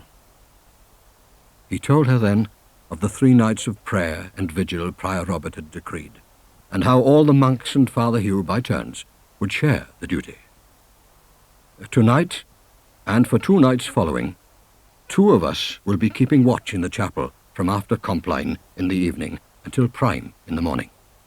All 6 of us can be drawn into the same trial, and not one can feel himself singled out. After that, we'll see. Now this, said Brother Cadfael, is what you must do. After Compline, in the soft evening light, they all went up, all 6 together, to the wooden chapel and the solitary graveyard, to bring their first pair of pilgrims to the vigil. And there, advancing to meet them in the clearing before the gate, came another procession, 8 of Riziert's household officers and servants, winding down out of the woods with their lord's bier upon their shoulders, and their lord's daughter, now herself their lord, walking erect and dignified before them. "Brother Cadfael," she said, without taking her eyes from Robert's face, "stand by me now, and make my words plain to the Reverend Prior, for I have a prayer to him for my father's sake." Riziert was there at her back, not coffined, only swathed and shrouded in white linen. Sioned spoke to Prior Robert. "I have heard that you intend to watch 3 nights in reverence to Saint Winifred before you take her hence with you. I ask for the ease of my father's soul, if he has offended against her, which was never his intent, he may be allowed to lie those 3 nights before her altar in the care of those who keep watch. I ask that they will spare 1 prayer for forgiveness and rest to his soul, only 1, in a long night of prayer. Is that too much to ask?" "It is a fair asking," said Robert, "from a loyal daughter. And after all, he came of a noble family, and knew how to value the ties of blood and birth. He was not all falsity." They installed his green bier on the trestles before the altar, beside the reliquary that awaited St. Winifred's bones.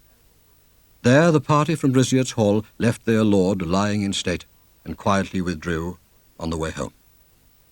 "In the morning," said Sioned, before she went with them, "I shall come to say my thanks to those who have asked grace for my father during the night, and so I shall do each morning, before we bury him." She made the reverence due to Prior Robert, and went away without another word, without so much as a glance at Brother Cadfael, drawing the veil close around her face. So far, so good.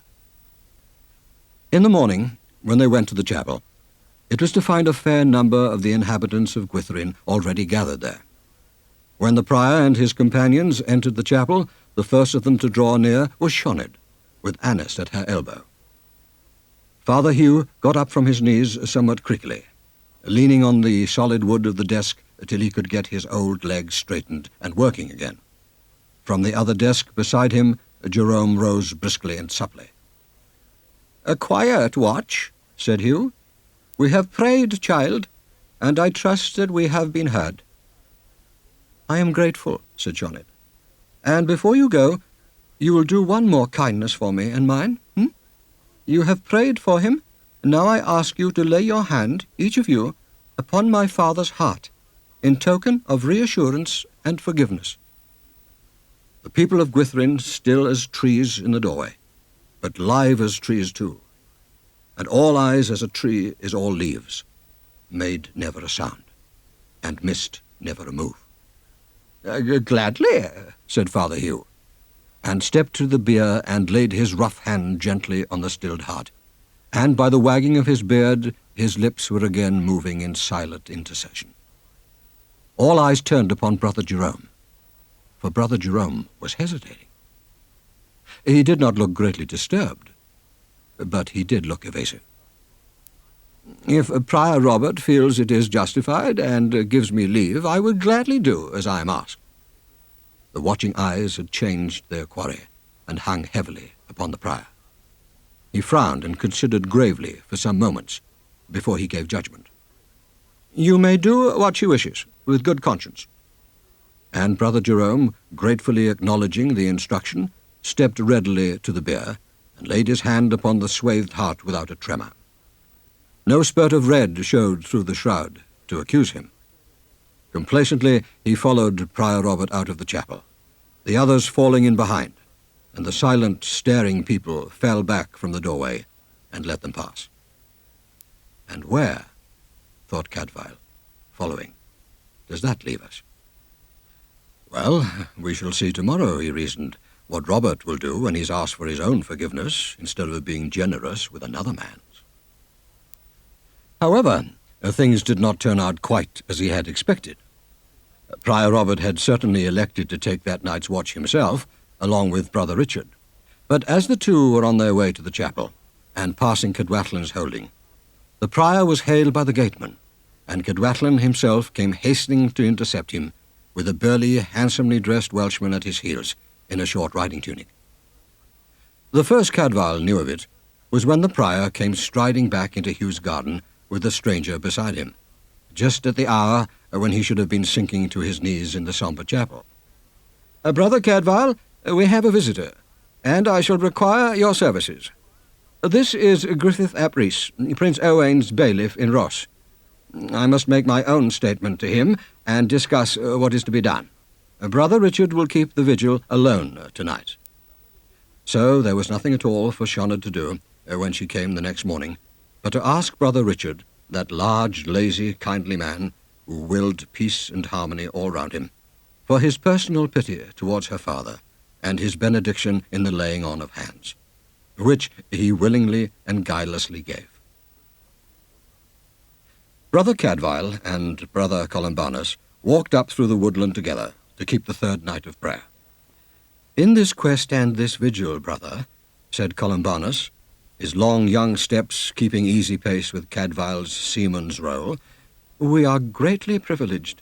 The history of our abbey will record our names, and brothers in the generations to come will envy us." "I have already heard," said Cadfael dryly, "that Prior Robert is proposing to write a life of St. Winifred, and complete it with the story of this translation to Shrewsbury. You think he'll record the names of all his companions?"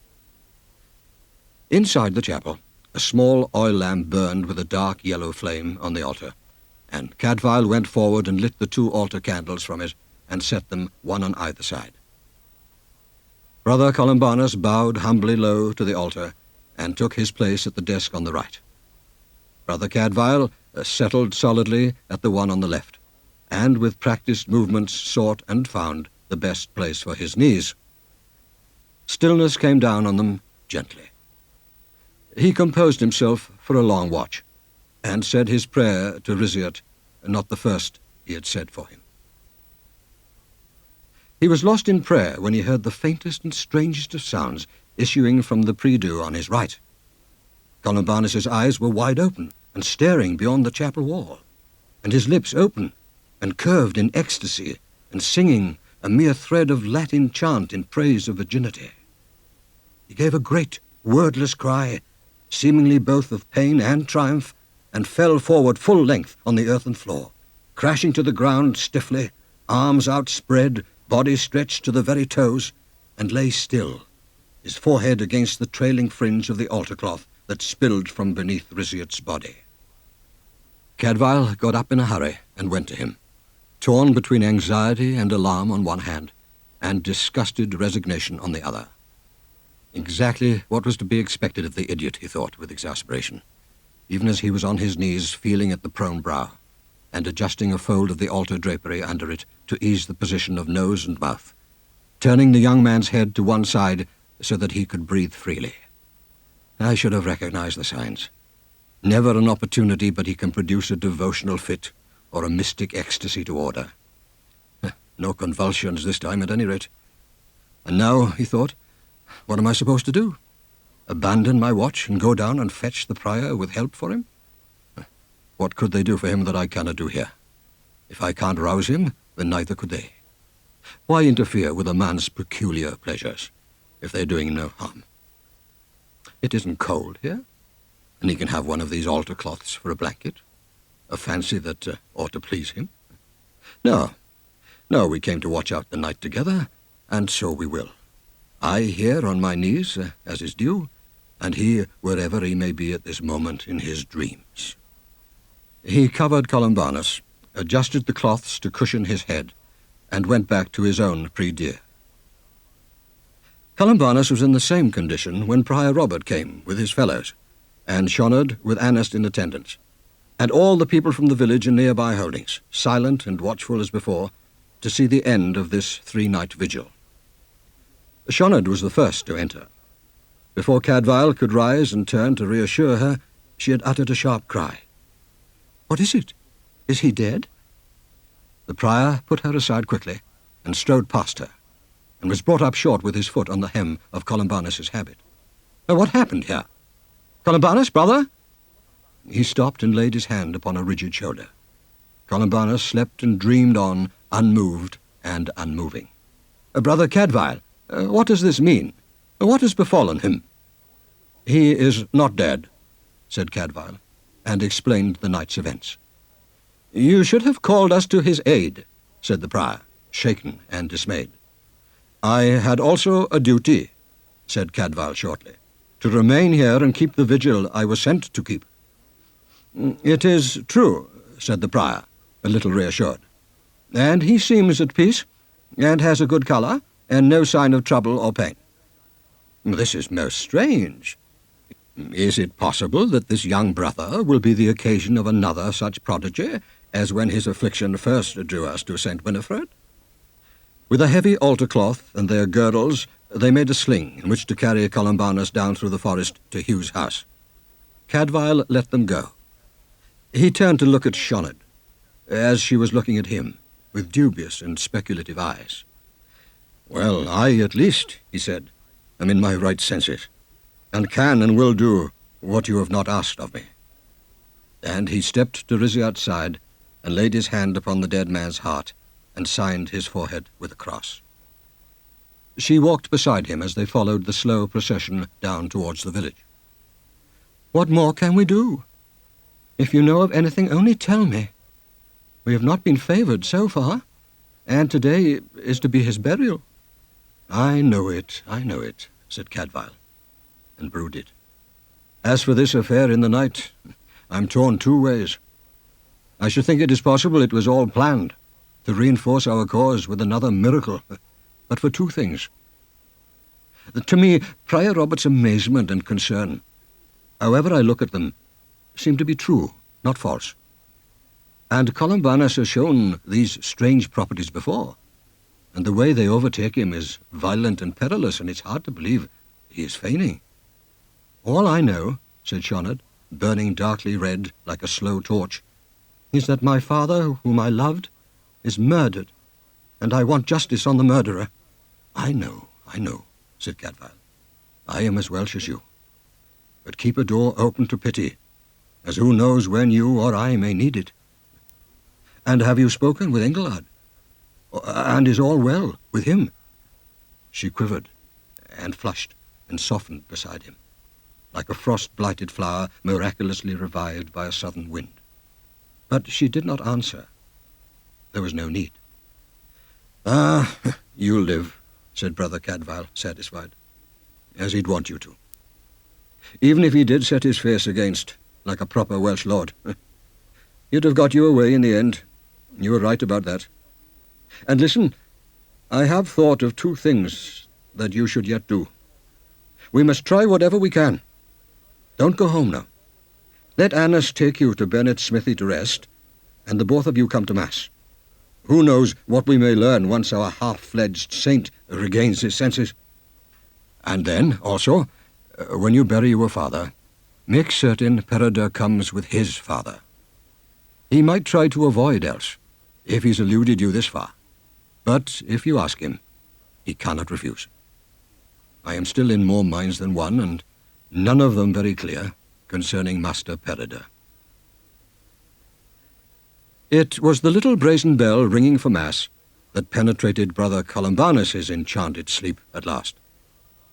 Suddenly Columbanus gave a great start, and uttered a soft cry, staring wonderingly about him. He put out a hand and said in a high voice, "Oh, Father, I have been so blessed. I have known such bliss." At the hour of midnight, as I knelt before the altar, I heard a sweet voice crying my name, and I arose and went forward to obey the call. What happened to my body then, I do not know. You tell me it was lying as if asleep when you came. But it seemed to me that as I stepped towards the altar, there was suddenly a soft golden light all about it, and there rose up, floating in the midst of the light, a most beautiful virgin, who moved in a miraculous shower of white petals, and distilled most sweet odours from her robe and from her long hair. And this gracious being spoke to me, and told me that her name was Winifred, and that she was come to approve our enterprise, and also to forgive all those who, out of mistaken loyalty and reverence, had opposed it hitherto. And then, oh marvellous goodness, she laid her hand on Riziot's breast, as his daughter has begged us to do in token of our mere personal forgiveness, but she, in divine absolution, and with such perfection and grace, I cannot describe it. "Oh, son," said Prior Robert in rapture, riding over the quivering murmurs that crossed the church like ripples on a pool, "you tell a greater wonder than we dared hope. Even the lost, saved."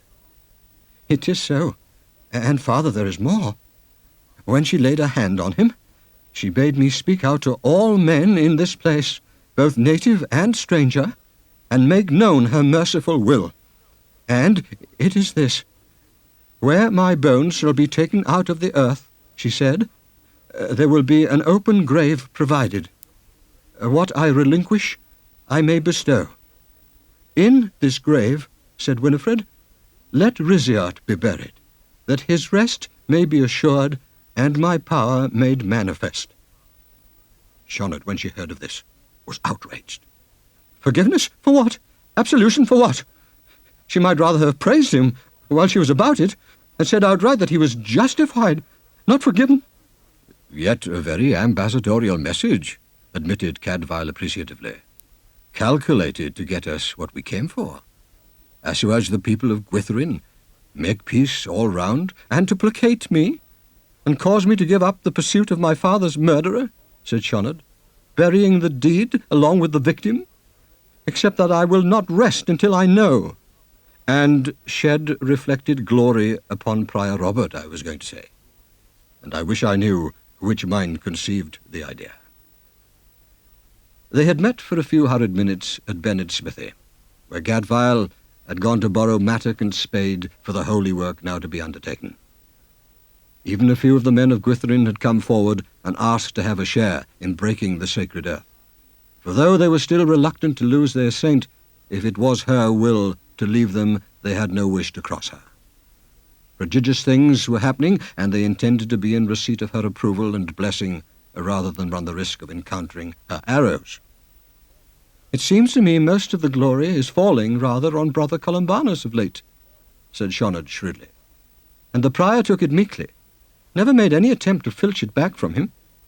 That's the one thing that makes me believe he may be honest." She had said something that caused Cadfael to pause and look attentively at her, scrubbing dubiously at his nose. "You well may be right. And certainly this story is bound to go back to Shrewsbury with us, and spread through all our sister houses when we come home with our triumph. Yes, Columbanus will certainly have made himself a great name for holiness and divine favour in the order."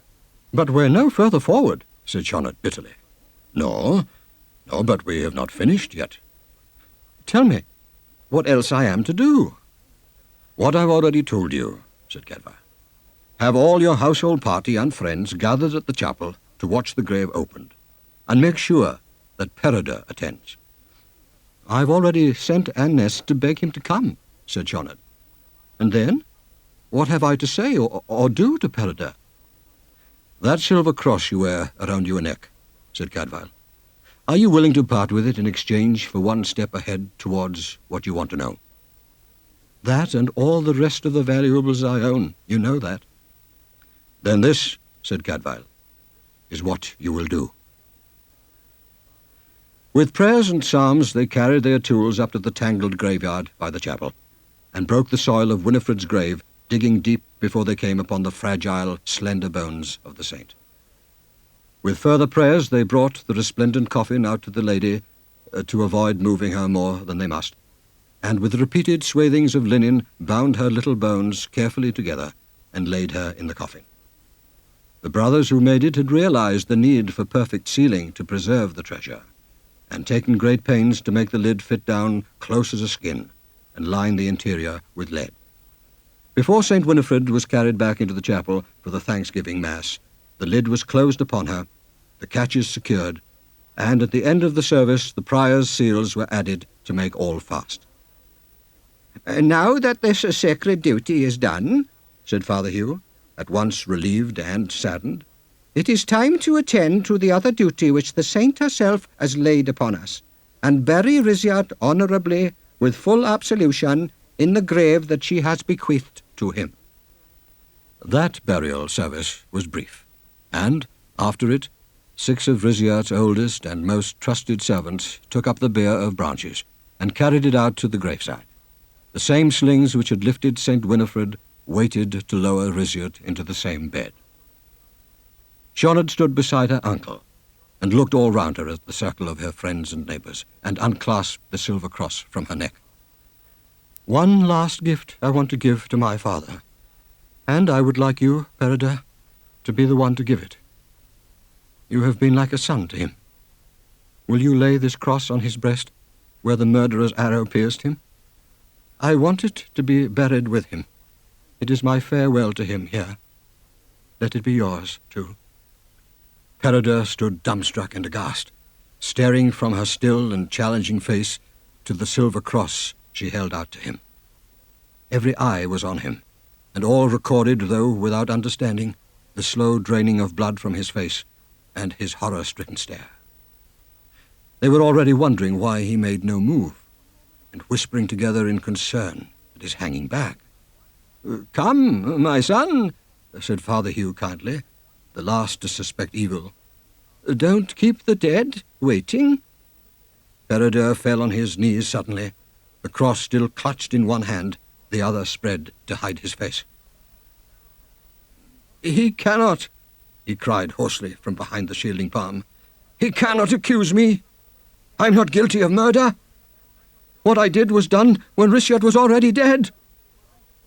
A great, gasping sigh passed like a sudden wind around the clearing, and over the tangled grave, and subsided into a vast silence. "Son, Peredur," said Father Hugh firmly, "you have not been charged with any ill-doing by any other but yourself. We are waiting only for you to do what Sioned has asked of you. Therefore do her bidding, or speak out why you will not, and speak plainly." Peredur heard, and ceased to tremble. "Father, I come to confession by constraint, and not gladly, and I am as ashamed of that as of what I have to confess. But it is not murder. I did not kill Riziat. I found him dead." "At what hour?" asked Brother Cadfael, wholly without right, but nobody questioned the interruption. "I went out after the rain stopped. You remember it rained?" They remembered. They had good reason. "It would be a little after noon. I was going up to the pasture our side of Bryn, and I found him lying on his face in that place where afterwards we all saw him. He was dead then, I swear it. And I was grieved, but also I was tempted, for there was nothing in this world I could do for Riziat, but I saw a way—" Peredur swallowed and sighed, bracing his forehead against his fate, and went on. "I saw a means of ridding myself of a rival, of the favoured rival. Riziat had refused his daughter to Engelad, but Sioned had not refused him, and well I knew there was no hope for me. However, her father urged her while Engelad was there between us. Men might easily believe that Engelad should kill Riziat if there was some proof." Brother Cadfael said sternly, "You went so far as to steal one of this unfortunate young man's arrows, to make sure all eyes turned on him?" I did not steal it. though no less discredit to me that I used it as I did. I was out with Engelhard after game, not a week earlier with Risiert's permission. When we retrieved our arrows, I took one of his Bayera among mine. I had it with me then." Peredur's shoulders had straightened. His head was up, his hands, the right still holding Shonard's cross, hung gently and resignedly at his sides. His face was pale, but calm. He had got the worst of it off his back. After what he had borne alone these last days, confession and penance were balm.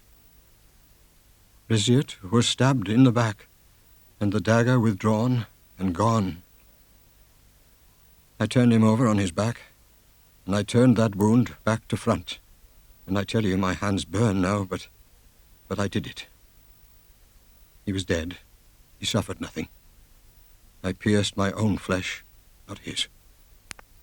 I could tell the line of the wound, for the dagger had gone right through him, though the breast wound was small.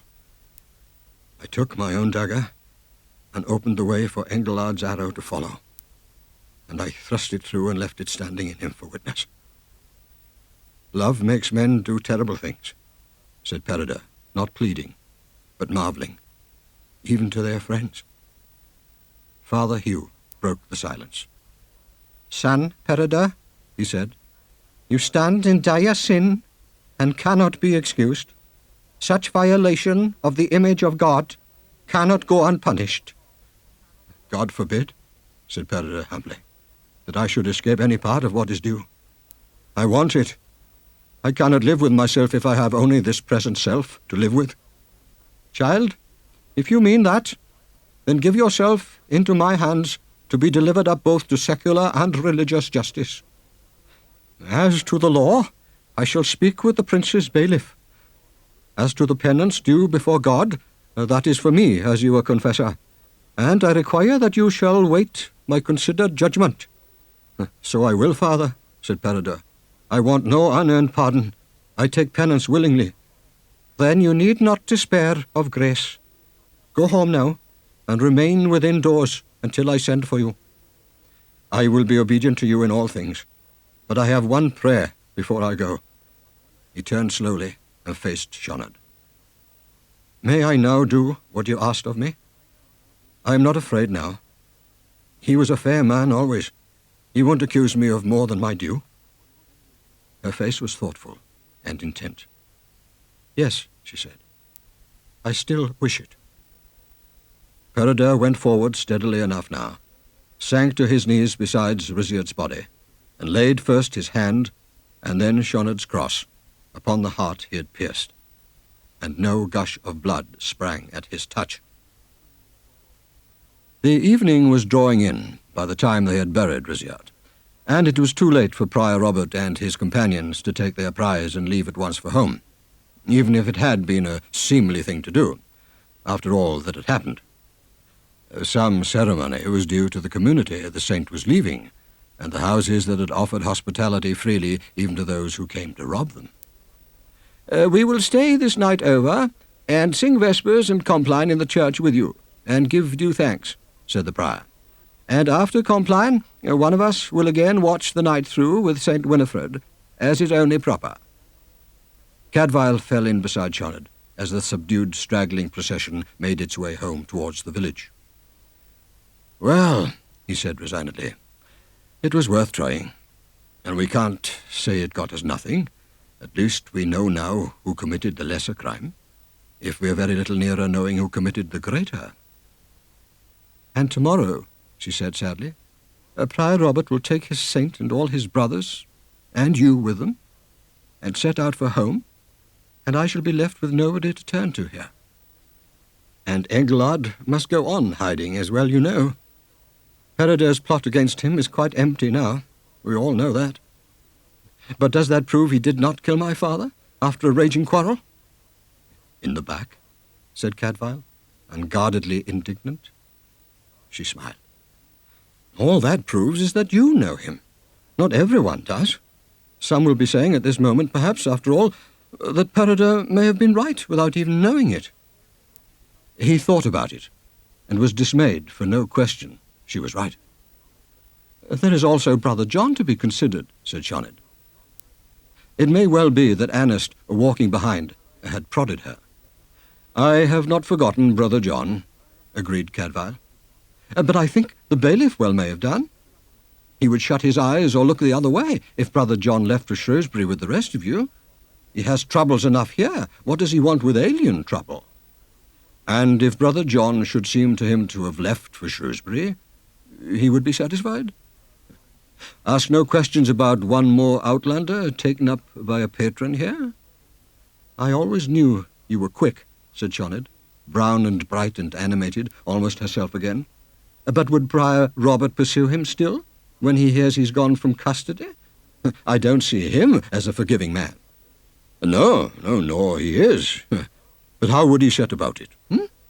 The Benedictine order has no real hold in Wales. No, I think he'd let it ride, now he has what he came for. I'm more concerned for Engelard. Give me this one more night, child, and do this for me.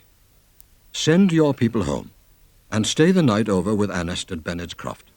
And if God aids me with some new thought, for never forget, God is more deeply offended, even than you or I, by this great wrong, I'll come to you there. We'll do that, said Sioned, and you'll surely come. They had slowed to let the cortege move well ahead of them, so they could talk freely. They were approaching the gatehouse of Cadwatlan's holding, and Father Hugh, issuing forth in haste and agitation in search of help, seemed relieved rather than dismayed to find only Cadfael within call. Brother Cadfael, will you spare some minutes for this afflicted household? You have some skills with medicines. You may be able to advise. His mother, whispered Sioned, in immediate reassurance. She weeps herself into a frenzy at everything that crosses her. I knew this would set her off. Poor Peredur. He has his penance already. Shall I come? No, you'd better not, he said softly, and moved to meet Father Hugh. Sioned was, after all, the innocent cause of Peredur's fall from grace. She would probably be the last person calculated to calm his mother's anguish. Dame Branwen was indeed audible before they even entered the small room where husband and son were trying to soothe her. Cadwatlan on one side and Peredur on the other stroked and patted and comforted in vain. Mother, said Peredur, haggard and sweating worse than when he faced Riziart's body, nobody blames you, and nobody will. At that, she let out a great wail of grief. Brother Cadfael took Peredur firmly by the sleeve and hauled him away to the back of the room. Show a little sense, lad, and take yourself out of her sight, you're fuel to her fire. Show me where Jerome and Columbanus lodge. Columbanus brought some of my poppy syrup with him, in case of need. The phial should be there, with his scrip, and as far as I know, he's had no occasion to use it. His cantrips here in Wales have been of a quieter kind. We can find a use for it now. What does it do? Asked Peredur, wide-eyed. It soothes the passions and kills pain, either of the body or the spirit. I could use some of that myself, said Peredur, with a wry smile, and led the way out to one of the small huts that lined the stockade. Brother Cadfael opened first one leather scrip and then the other, and in the second found what he was seeking. He drew it out and held it up to the light, a small phial of greenish glass. Even before he saw the line of the liquid in it, its light weight had caused him to check and wonder. Instead of being full to the stopper with the thick, sweet syrup, the bottle was 3/4 empty. Brother Cadfael stood stock still for a moment, with the phial in his hand, staring at it in silence. Certainly Columbanus might at some time have felt the need to forestall some threatening spiritual disturbance, but Cadfael could recall no occasion when he had said any word to that effect, or shown any sign of the rosy, reassuring calm the poppies could bring. There was enough gone from the bottle to restore serenity 3 times over, enough to put a man to sleep for hours. And now that he came to think back, there had been at least one occasion when a man had slept away hours of the day, instead of keeping the watch he was set to keep. The day of Riziart's death, Columbanus had failed of his duty, and confessed as much with heartfelt penitence. Columbanus, who had the syrup in his possession, and knew its use. What must we do?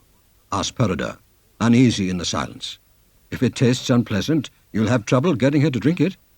It tastes sweet, but there was not very much of it left. Go and get a cup of strong wine, and we'll see how that goes down, said Cadfael. They had taken with them a measure of wine that day, he remembered, the ration for the two of them, when they set off for the chapel. Columbanus had drawn and carried it, and a bottle of water for himself, since he had made an act of piety of renouncing wine until their mission was accomplished. Jerome had done well, getting a double ration. Brother Cadfael stirred himself out of his furious thoughts to deal with the immediate need of Peredur's mother, who was much soothed after taking the potion. Father Hugh was immensely relieved. What should we have done without you, Brother Cadfael? Both men and women partake of the same human nature, Hugh. We both bleed when we're wounded. You go to supper now, and hold me excused, and if I can be with you before Compline, I will. I have some business first at Bennett's smithy. The empty phial swung heavily in the pocket in his right sleeve, reminding him. His mind was still busy with the implications. Before ever he reached Bennett's croft, he had it clear in his mind what must be done, and was no nearer knowing how to set about it. Kai was with Bennett on the bench under the eaves, with a jug of rough wine between them. They were not talking, only waiting for him to appear, and there could be no reason for that but that Shonard had told them positively that he would. A fine tangle, it turns out, said Bennett, shaking his grizzled head. And now you'll be off and leave us holding it. No blame to you.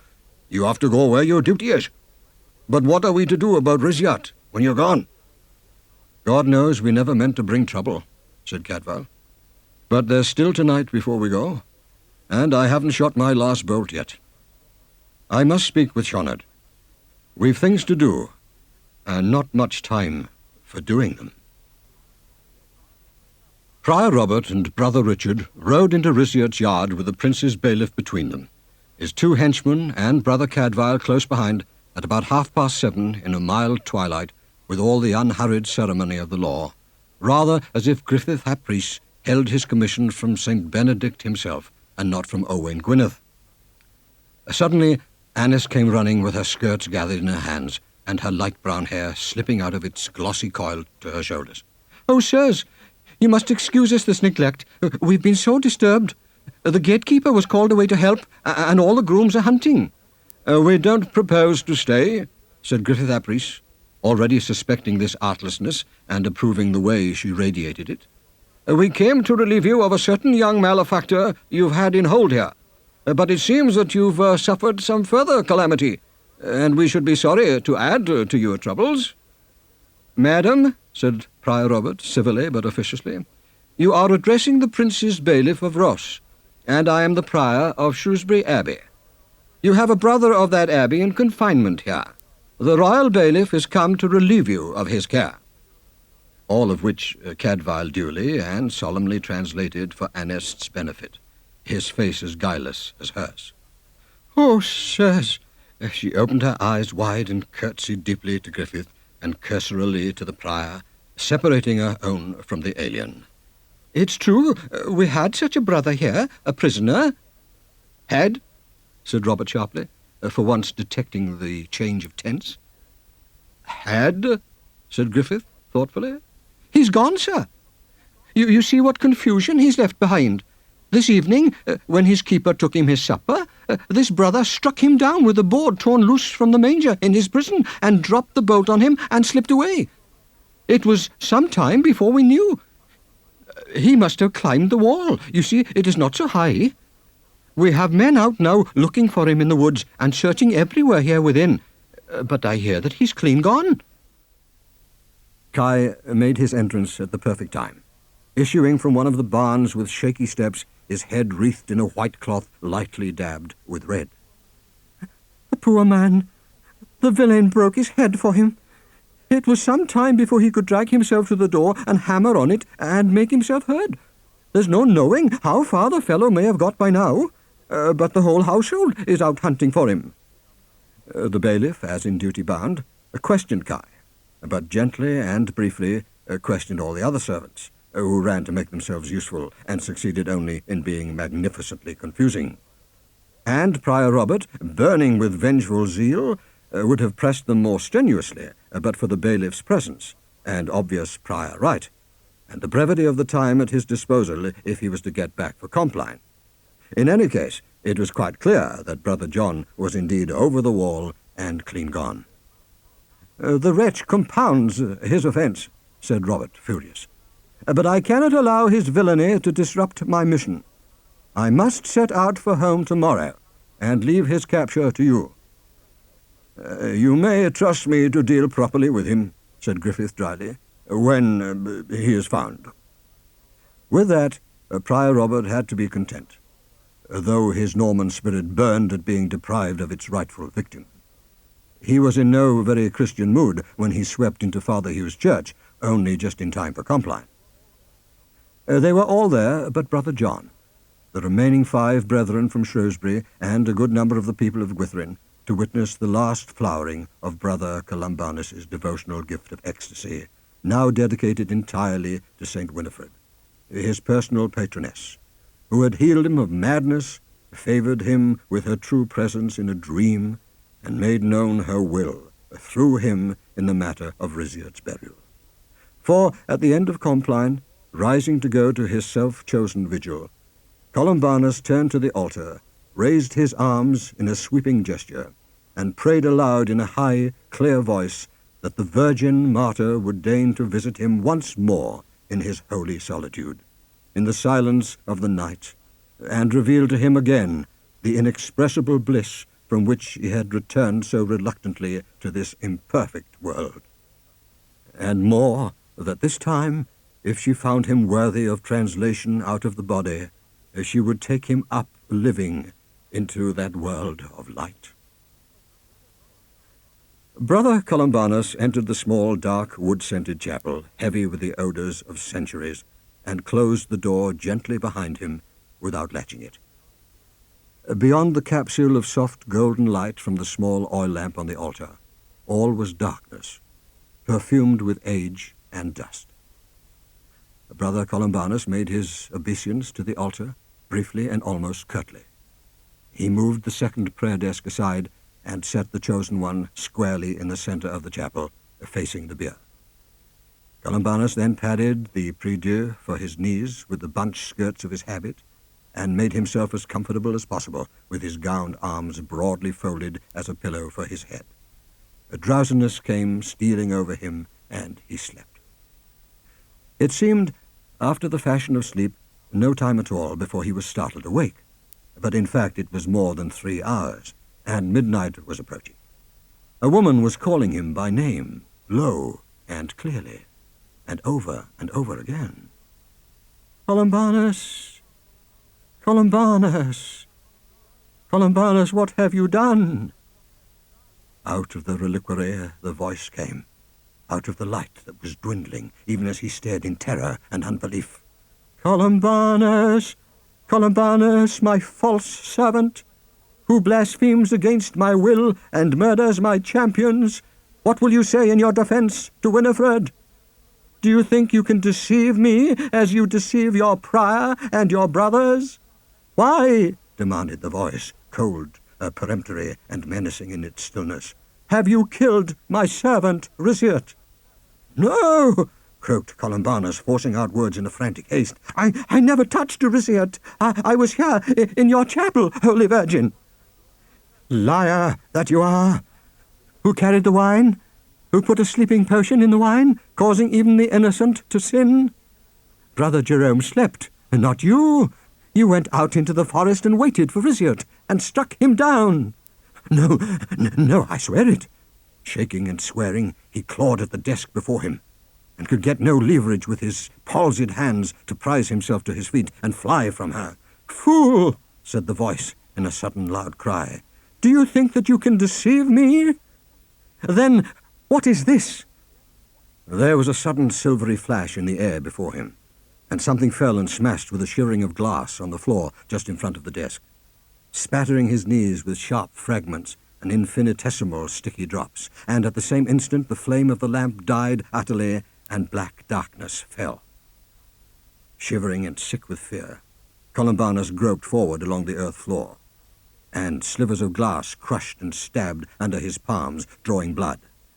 He lifted one hand to his face, whimpering, and smelled the sweet, cloying scent of the poppy syrup, and knew that he was kneeling among the fragments of the phial he had left safe in his scrip at Cadfael's house. Then the total darkness eased. There was a figure standing motionless between him and the bier. The figure of a slender, still form, swathed from head to foot closely in white, Winifred in her grave clothes, long since dust, a thin veil covering her face and head, and her arm outstretched and pointing at him. He shrank before her, scuffling abjectly backwards along the floor, making feeble gestures with his hands to fend off the very sight of her. Frantic tears burst out of his eyes, and frantic words from his lips. "It was for you. It was for you and for my Abbey. I did it for the glory of our house. I believed I had warranty from you and from heaven. Riziart stood in the way of God's will. He would not let you go. I meant only rightly when I did what I did." "Speak plainly," said the voice, sharp with command, "and say out what you did." I gave the syrup to Jerome in his wine, and when he was asleep, I stole out to the forest path and waited for Riziart. I followed him. I struck him down. Oh, sweet Winifred, don't let me be damned for striking down the enemy who stood in the way of blessedness." She was advancing upon him, and now in bitter, quiet fury, jetting menace from her outstretched fingertips. Columbanus broke out in frenzied fear, clawed himself upright by the wall, and struck out with both hands, beating at her blindly to fend her off from touching and uttering thin, babbling cries as he flailed about him. His left hand caught in her draperies and dragged the veil from her face and head. Dark hair fell around her shoulders. His fingers made contact with the curve of a smooth, cool cheek. Cool, but not cold. Smooth with the graceful curves of firm, young flesh, where, in his sick horror, he had expected to plunge his hand into the bony hollows of a skull. He uttered a scream that began in frantic terror and ended in soaring triumph. The hand that had shrunk from contact turned suddenly to grasp hold, knotting strong fingers in the dark tangle of hair. He was very quick, Columbanus. It took him no more than the intake of a breath to know he had a flesh-and-blood woman at the end of his arm, and scarcely longer to know who she must be, and what she had done to him with this intolerable trap in which she had caught him. It was his misfortune that Shonard was almost as quick in the uptake as he. She sprang back from him by instinct, but his clawing caught at the linen sheet that draped her. She swung round to her left to put as much distance as she could between her body and his right hand, but she saw him lunge into the breast of his habit and saw the brief, sullen flash of the steel as he whipped it out and followed her swing, hacking into dimness. The same dagger, she thought, swooping beneath its first blind stab, that killed my father. Somewhere a door had opened fully on the night, for the wind blew through the chapel suddenly, and sandaled feet thudded in with the night air. A thick-set, powerful body driving the draught before it. A loud voice thundered warning. Brother Cadfael erupted into the chapel from the sacristy like a bolt from a crossbow, and drove at full speed into the struggle. Sensing the danger he was suddenly in, Columbanus broke free, and was gone, hurtling out at the door in full flight. And Brother Cadfael was embracing Shonard with strong, sustaining arms, and upbraiding her with a furious, bracing voice. "For God's sake, fool daughter, why did you get within his reach? I told you, keep the beer between you and him." "Get after him," shouted Shonard wrathfully. "Do you want him clean away? I'm sound enough. Go, get him. He killed my father." They headed for the door together, but Cadfael was out of it first. Shonard was close on his heels as he rolled like a thunderbolt down the narrow path through the graveyard towards the gate. The night was huge, velvet, sown with stars, their veiled and delicate light barely casting shadows. All that quiet space received and smothered the sound of their passage, and smoothed the stillness of the night over it. Out of the bushes beyond the graveyard wall, a man's figure started, tall, slender, and swift, leaping to block the gateway. Columbanus saw him, and balked for a moment. But Cadfael was running hard behind him, and the next instant the fugitive made up his mind and rushed on, straight at the shadow that moved to intercept him. Hard on Cadfael's heels, Shoned suddenly shrieked, "Take care, Engelard! He has a dagger!" Engelard heard her, and swerved to the right at the very moment of collision, so that the stroke meant for his heart only ripped a fluttering ribbon of cloth from his sleeve. Columbanus would have bored his way past at speed and run for the cover of the woods, but Engelard's long left arm swept around hard into the back of his neck, sending him off balance for a moment, although he kept his feet, and Engelard's right fist got a tight grip on the flying cowl and twisted.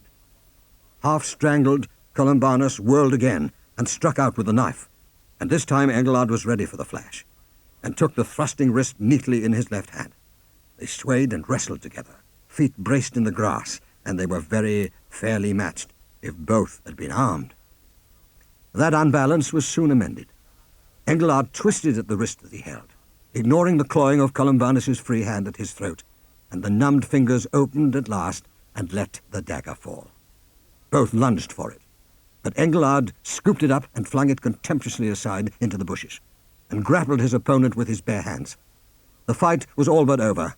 Columbanus hung panting and gasping, both arms pinned, looking wildly around for a means of escape, and finding none.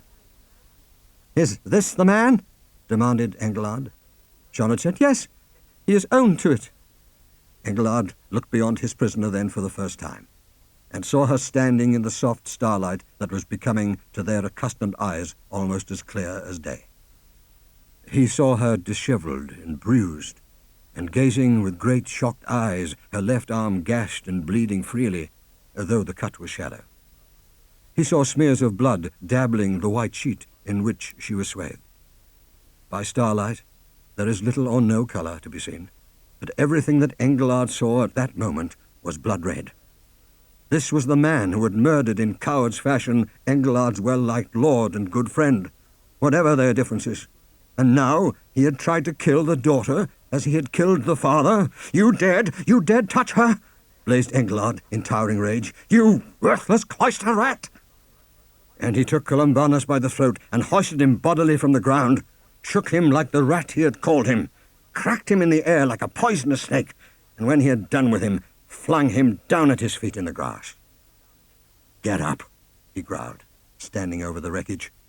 "Get up now, and I'll give you time to rest and breathe, and then you can fight a man to the death without a dagger in your hand, instead of writhing through the undergrowth and stabbing him in the back, or carving up a defenseless girl. Take your time. I can wait to kill you till you've got your breath." Shoned flew to him, breast to breast, and held him fast in her arms, pressing him back. No, please, don't touch him again. I don't want the law to have any hold on you, even the slenderest. He tried to kill you. You're hurt." No, it's nothing. It's only a cut. It bleeds, but it's nothing." His rage subsided slowly, shaking him. He folded his arms around her and held her to him, and with a disdainful but restrained jab of a toe, urged his prostrate enemy again. "Get up, get up. I won't touch you. The law can have you, and welcome." Columbanus did not move, not by so much as the flicker of an eyelid or the twitching of a finger. All three of them stood peering down at him in sudden silence, aware how utterly still he was, and how rare such stillness is among living things. "He is foxing," said Engelard scornfully, "for fear of worse, and by way of getting himself pitied. I've heard he's a master at that." Those who feign sleep and hear themselves talked of usually betray themselves by some exaggeration of innocence. Columbanus lay in a stillness that was perfectly detached and indifferent.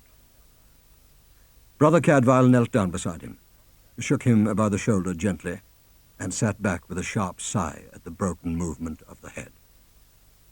He put a hand inside the breast of the habit and stooped to the parted lips and wide nostrils. Then he took the head between his hands and gently turned and tilted it. It rolled back as he released it. into a position so improbable that they knew the worst, even before Cadfael said, quite practically, "You'd have waited a long time for him to get his breath back, my friend. You don't know your own strength. His neck is broken. He's dead." Sobered and shocked, they stood dumbly staring down at what they'd hardly yet recognized for disaster. They saw a regrettable accident which neither of them had ever intended, but which was, after all, a kind of justice. But Cadfael saw a scandal that would yet wreck their young lives, and others too, for without Columbanus alive, and forced by two respected witnesses to repeat his confession, how strong was all their proof against him? Cadfael sat back on his heels and thought.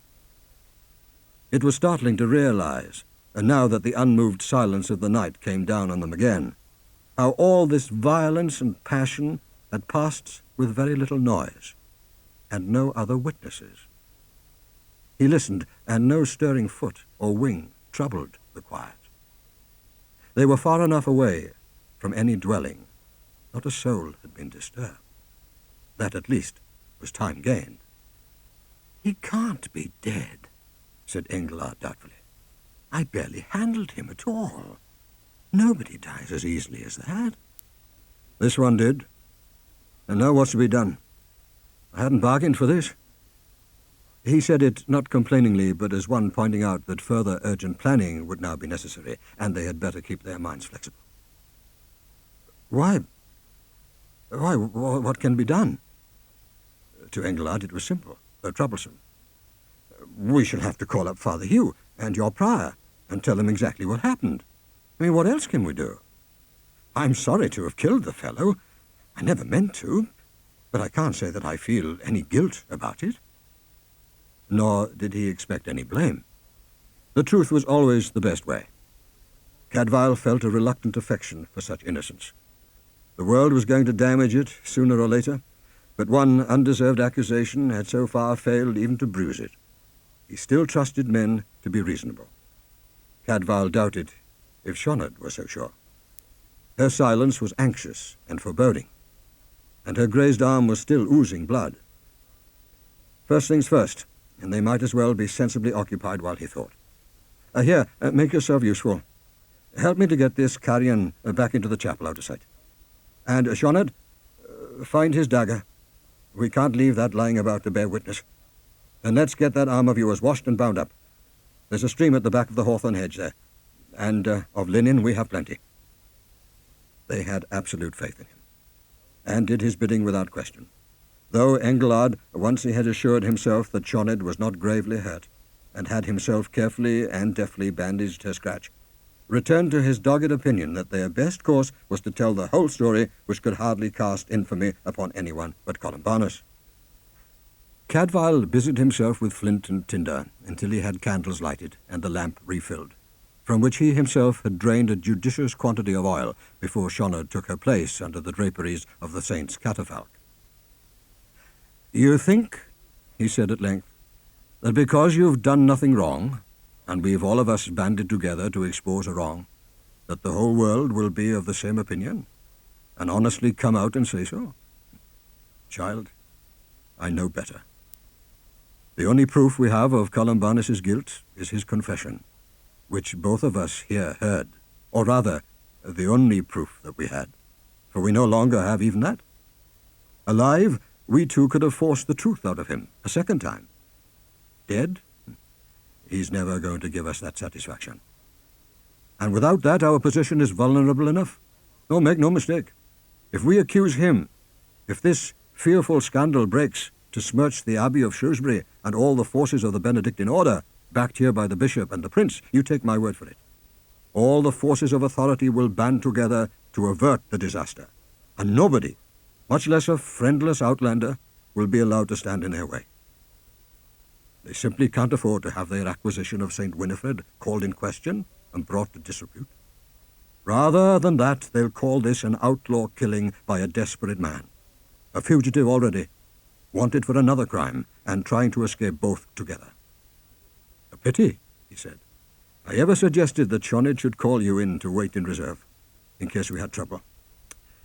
But none of this is your fault, and I won't have you branded with it. I made the plot, and I must unravel it. But give up all idea of going straight to Father Hugh or the bailiff or anyone else with the true story. Far better use the rest of this night to rearrange matters to better advantage. Justice can be arrived at by more routes than one. They wouldn't dare doubt Shonard's word, said Englard stoutly. Fool boy. They'd say that Shonard, for love's sake, might go as far aside from her proper nature as Peredur did. And as for me, my influence is small enough, and I am not interested in protecting only myself, but as many of those in this coil as I can reach. Even my prior, who is arrogant and rigid, and to tell the truth sometimes rather stupid, but not a murderer, and not a liar, and my order, which has not deserved Columbanus. Hush now, and let me think. And while I do, you can be clearing away the remains of the syrup bottle. This chapel must be as neat and quiet tomorrow as before we ever brought our troubles into it. Obediently, they went about removing the traces of the night's alarms, and let him alone until he should have found them away through the tangle. And I wonder now, he said at length, what made you improve on all the speeches that I made for you, and put such fiery words into St. Winifred's mouth? What put it into your head to say that you'd never wanted to leave Gwytherin, and did not want it now? That Riziart was not merely a decent, honest man, but you a chosen champion? She turned and looked at him in astonishment and wonder. Did I say that? You did, and very well you delivered it too, and very proper and apt it sounded. But I think we never rehearsed it so. Where did you get the words? I don't know, said Shonard, puzzled. I don't remember what I did say. The words seemed to come freely out of themselves. I only let them flow. It may be, said Englard, that the saint was taking her chance when it was offered. All these strangers having visions and ecstasies and interpreting them to suit themselves, yet nobody ever really asked St. Winifred what she wanted. They all claimed they knew better than she did. Out of the mouths of innocence, said Cadfael to himself, and pondered the road that was gradually opening before his mind's eye. Of all the people who ought to be left happy with the outcome, St. Winifred should surely come first. Aim, he thought, at making everybody happy, and if that's within reach, why stir up any kind of unpleasantness? Take Columbanus, for instance. Only a few hours ago at Compline, he prayed aloud before us all that if the Virgin deemed him worthy, he might be taken up out of this world this very night, translated instantly out of the body. Well, that was one who got his wish. Maybe he'd have withdrawn his request if he'd known it was going to be taken up so literally, for its purpose was rather to reflect incomparable holiness upon him while he was still alive to enjoy it. But saints have a right to suppose that their devotees mean what they say, and bestow gifts accordingly. And if the saint has really spoken through Shonard, he thought, and who am I to question it? If she really wants to stay here in her own village, which is a reasonable enough wish, well, the plot where she used to sleep has been newly turned today. No one will notice anything if it's turned again tonight. I believe, said Shonard, watching him with the first faint smile, wan but trusting, you're beginning to see your way. I believe, said Cadfael, I'm beginning to see our way, which is more to the point. Shonard, I have something for you to do, and you need not hurry. We have work to do here while you're away. Take that sheet of yours, and go and spread it under the may trees in the hedge, where they're beginning to shed, but not yet brown. Shake the bushes, and bring us a whole cloud of petals. The last time she visited him, it was with wondrous sweet odours and a shower of white flowers. Bring the one, and we shall have the other. Confidently, understanding nothing as yet, she took the linen sheet from which she had unwound herself, as from a shroud, and went to do his bidding. Give me the dagger, Englard, said Cadfael briskly when she was gone. He wiped the blade on the veil Columbanus had torn from Shonard's head, and moved the candles there so that they shone upon the great red seals that closed Winifred's reliquary. "Thank God he didn't bleed," he said. "His habit and clothes are unmarked. Strip him."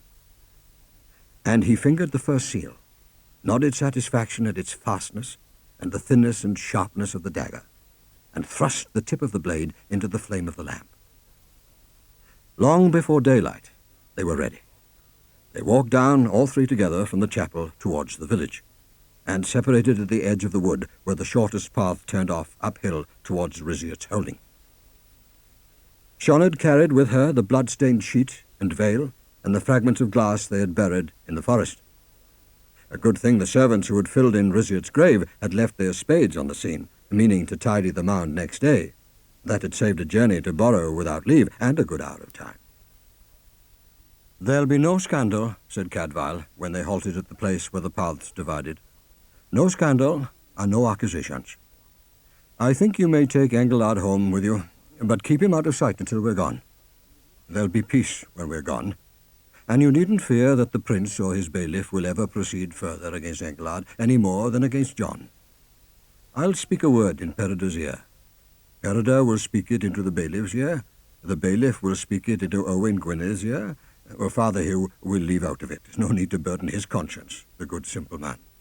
And if the monks of Shrewsbury are happy, and the people of Gwytherin are happy, for they'll hear the whisper fast enough, why should anyone want to upset such a satisfactory state of affairs by speaking the word aloud? A wise prince, and Owain Gwynedd seems to be very wise, will let alone." "All Gwytherin," said Sioned, and shivered a little at the thought, "will be there in the morning to watch you take the reliquary away? So much the better. We want all the witnesses that we can have, all the emotion, all the wonder. I am a great sinner," said Cadfael philosophically, "but I feel no weight. Does the end justify the means, I wonder?" "One thing I know," she said. "My father can rest now, and that he owes to you, and I owe you that, and more." "Child, I shall remember you all my life. But your love, my children, and how you manage it, with that I can't help you." "No need," said Engelard. "I am an outlander with a proper agreement. That agreement can be dissolved by consent, and I can be a free man by dividing all my goods equally with my lord, and now Sioned is my lord." "And then there can be no man prevent," said Sioned, "if I choose to endow him with half of my goods, as is only fair. Uncle Moiris won't stand in our way, and it won't even be hard for him to justify. To marry an heiress to an outlander servant is one thing. To marry her to a free man and heir to a manor, even if it's in England and can't be claimed for a while, is quite another." It seemed that those two, at any rate, were satisfied, and Riziot, in his honoured grave, would not grudge them their happiness. He had not been a grudging man. Engelard, no talker, said his thanks plainly and briefly when they parted. Sioned turned back impulsively, flung her arms around Cadfael's neck, and kissed him. It was their farewell, for he had thought it best to advise them not to show themselves at the chapel again.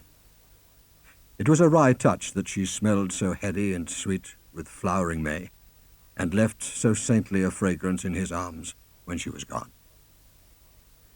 On his way down to the parsonage, Cadfael made a detour to the mill pond and dropped Columbanus's dagger into the deepest part of the dark water.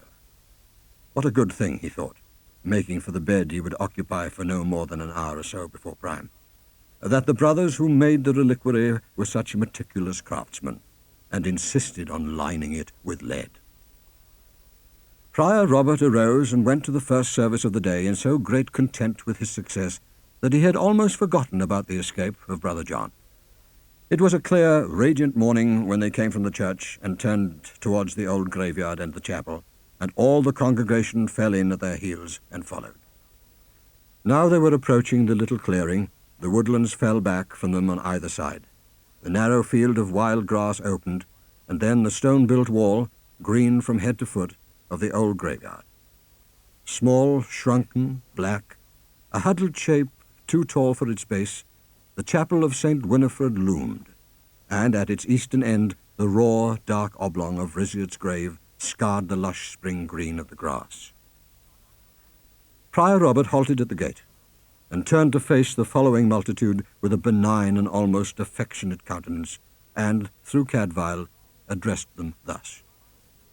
Father Hugh, and good people of Gwytherin, we came here desiring to honour St. Winifred as she had instructed us, and not at all to deprive you of a treasure, rather to allow its beams to shine upon many more people as well as you. Now you are assured that we meant no evil, but only good, and that what we are doing is done reverently.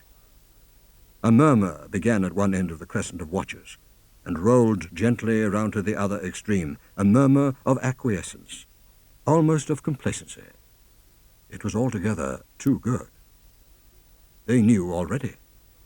Whether through some discreet whisper started on its rounds by Sioned, or by some earth-rooted intuition of their own, the people of Gwytherin knew, in essence if not in detail, everything there was to be known.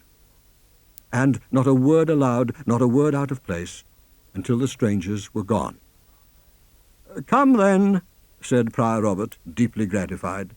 Let us release Brother Columbanus from his vigil, and take St. Winifred on the first stage of her journey home. With a long, white, aristocratic hand, he thrust the door wide and stood in the doorway. Brother Columbanus, we are here. Your watch is over. He took just 2 paces into the interior. The prie-dieu stood centrally before the bier, but there was no one kneeling there. Over altar and reliquary, a snowdrift of white petals lay, and carried as far as the prie-dieu, and sprinkled both it and the crumpled, empty garments that lay discarded there. Columbanus, what is this? He is not here. Brother Richard came to the prior's left shoulder. Brother Jerome was on his right. Bened and Cadfael and Kai and others crowded in after him, and leaned to look more closely at all that was left of Brother Columbanus. The black Benedictine habit lay where he had been kneeling, skirts spread behind, body fallen together in folds, sleeves spread like wings on either side, bent at the elbow as though the arms that had left them had still ended in hands pressed together in prayer. Look, whispered Brother Richard in awe. All his clothes are here, one within another, as he would wear them, as though he had been lifted out of them and left them lying. This is most marvellous, said Prior Robert. How shall we understand it and not sin?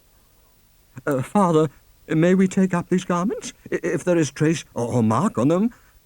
There was none. Brother Cadfael was certain of that. Columbanus had not bled, his habit was not torn, nor even soiled. I do recall now, said the prior, shaken and chastened, and that was no harm, the prayer he made last night at Compline. How he cried out to be taken up living out of this world for pure ecstasy, if the virgin saint found him fit for such favour.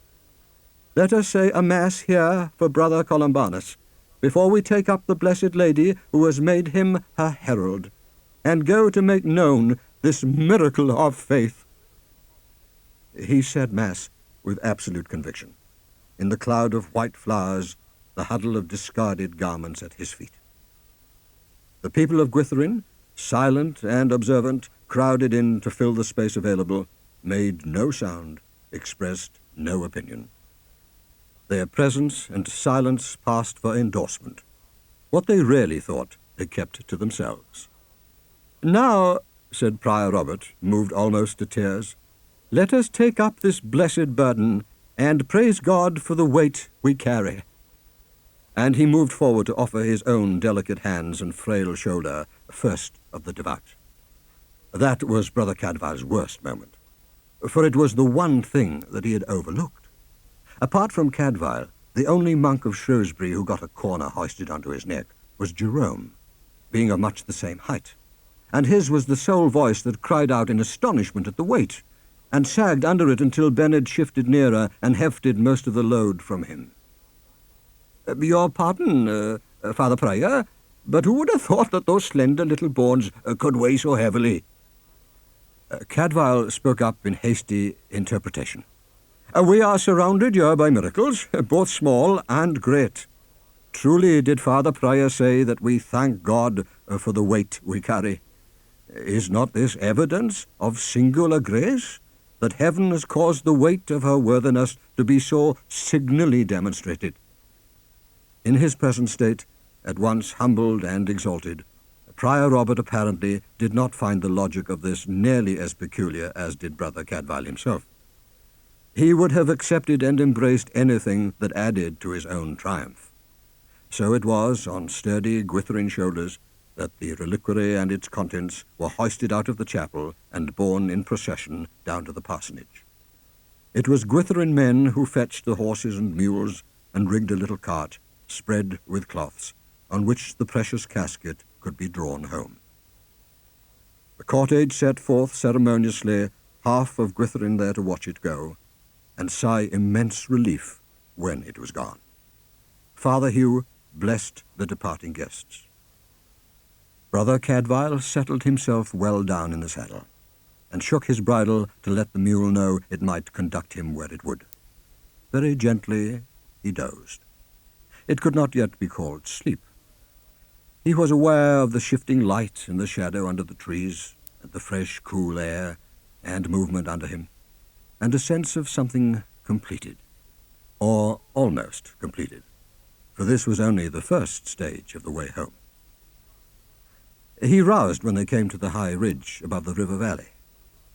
There was no team ploughing down there now. All the ploughing, even the breaking of new ground, was done.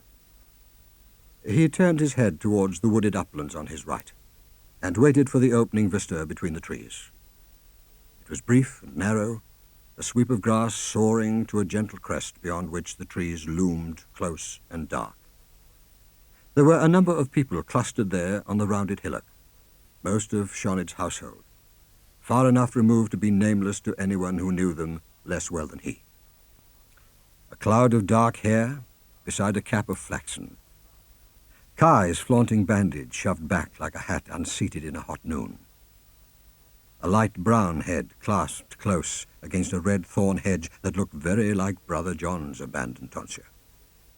They were all waving and smiling, and Cadfael returned the salute with enthusiasm. Then the ambulant procession crossed the narrow opening, and the woods took all away.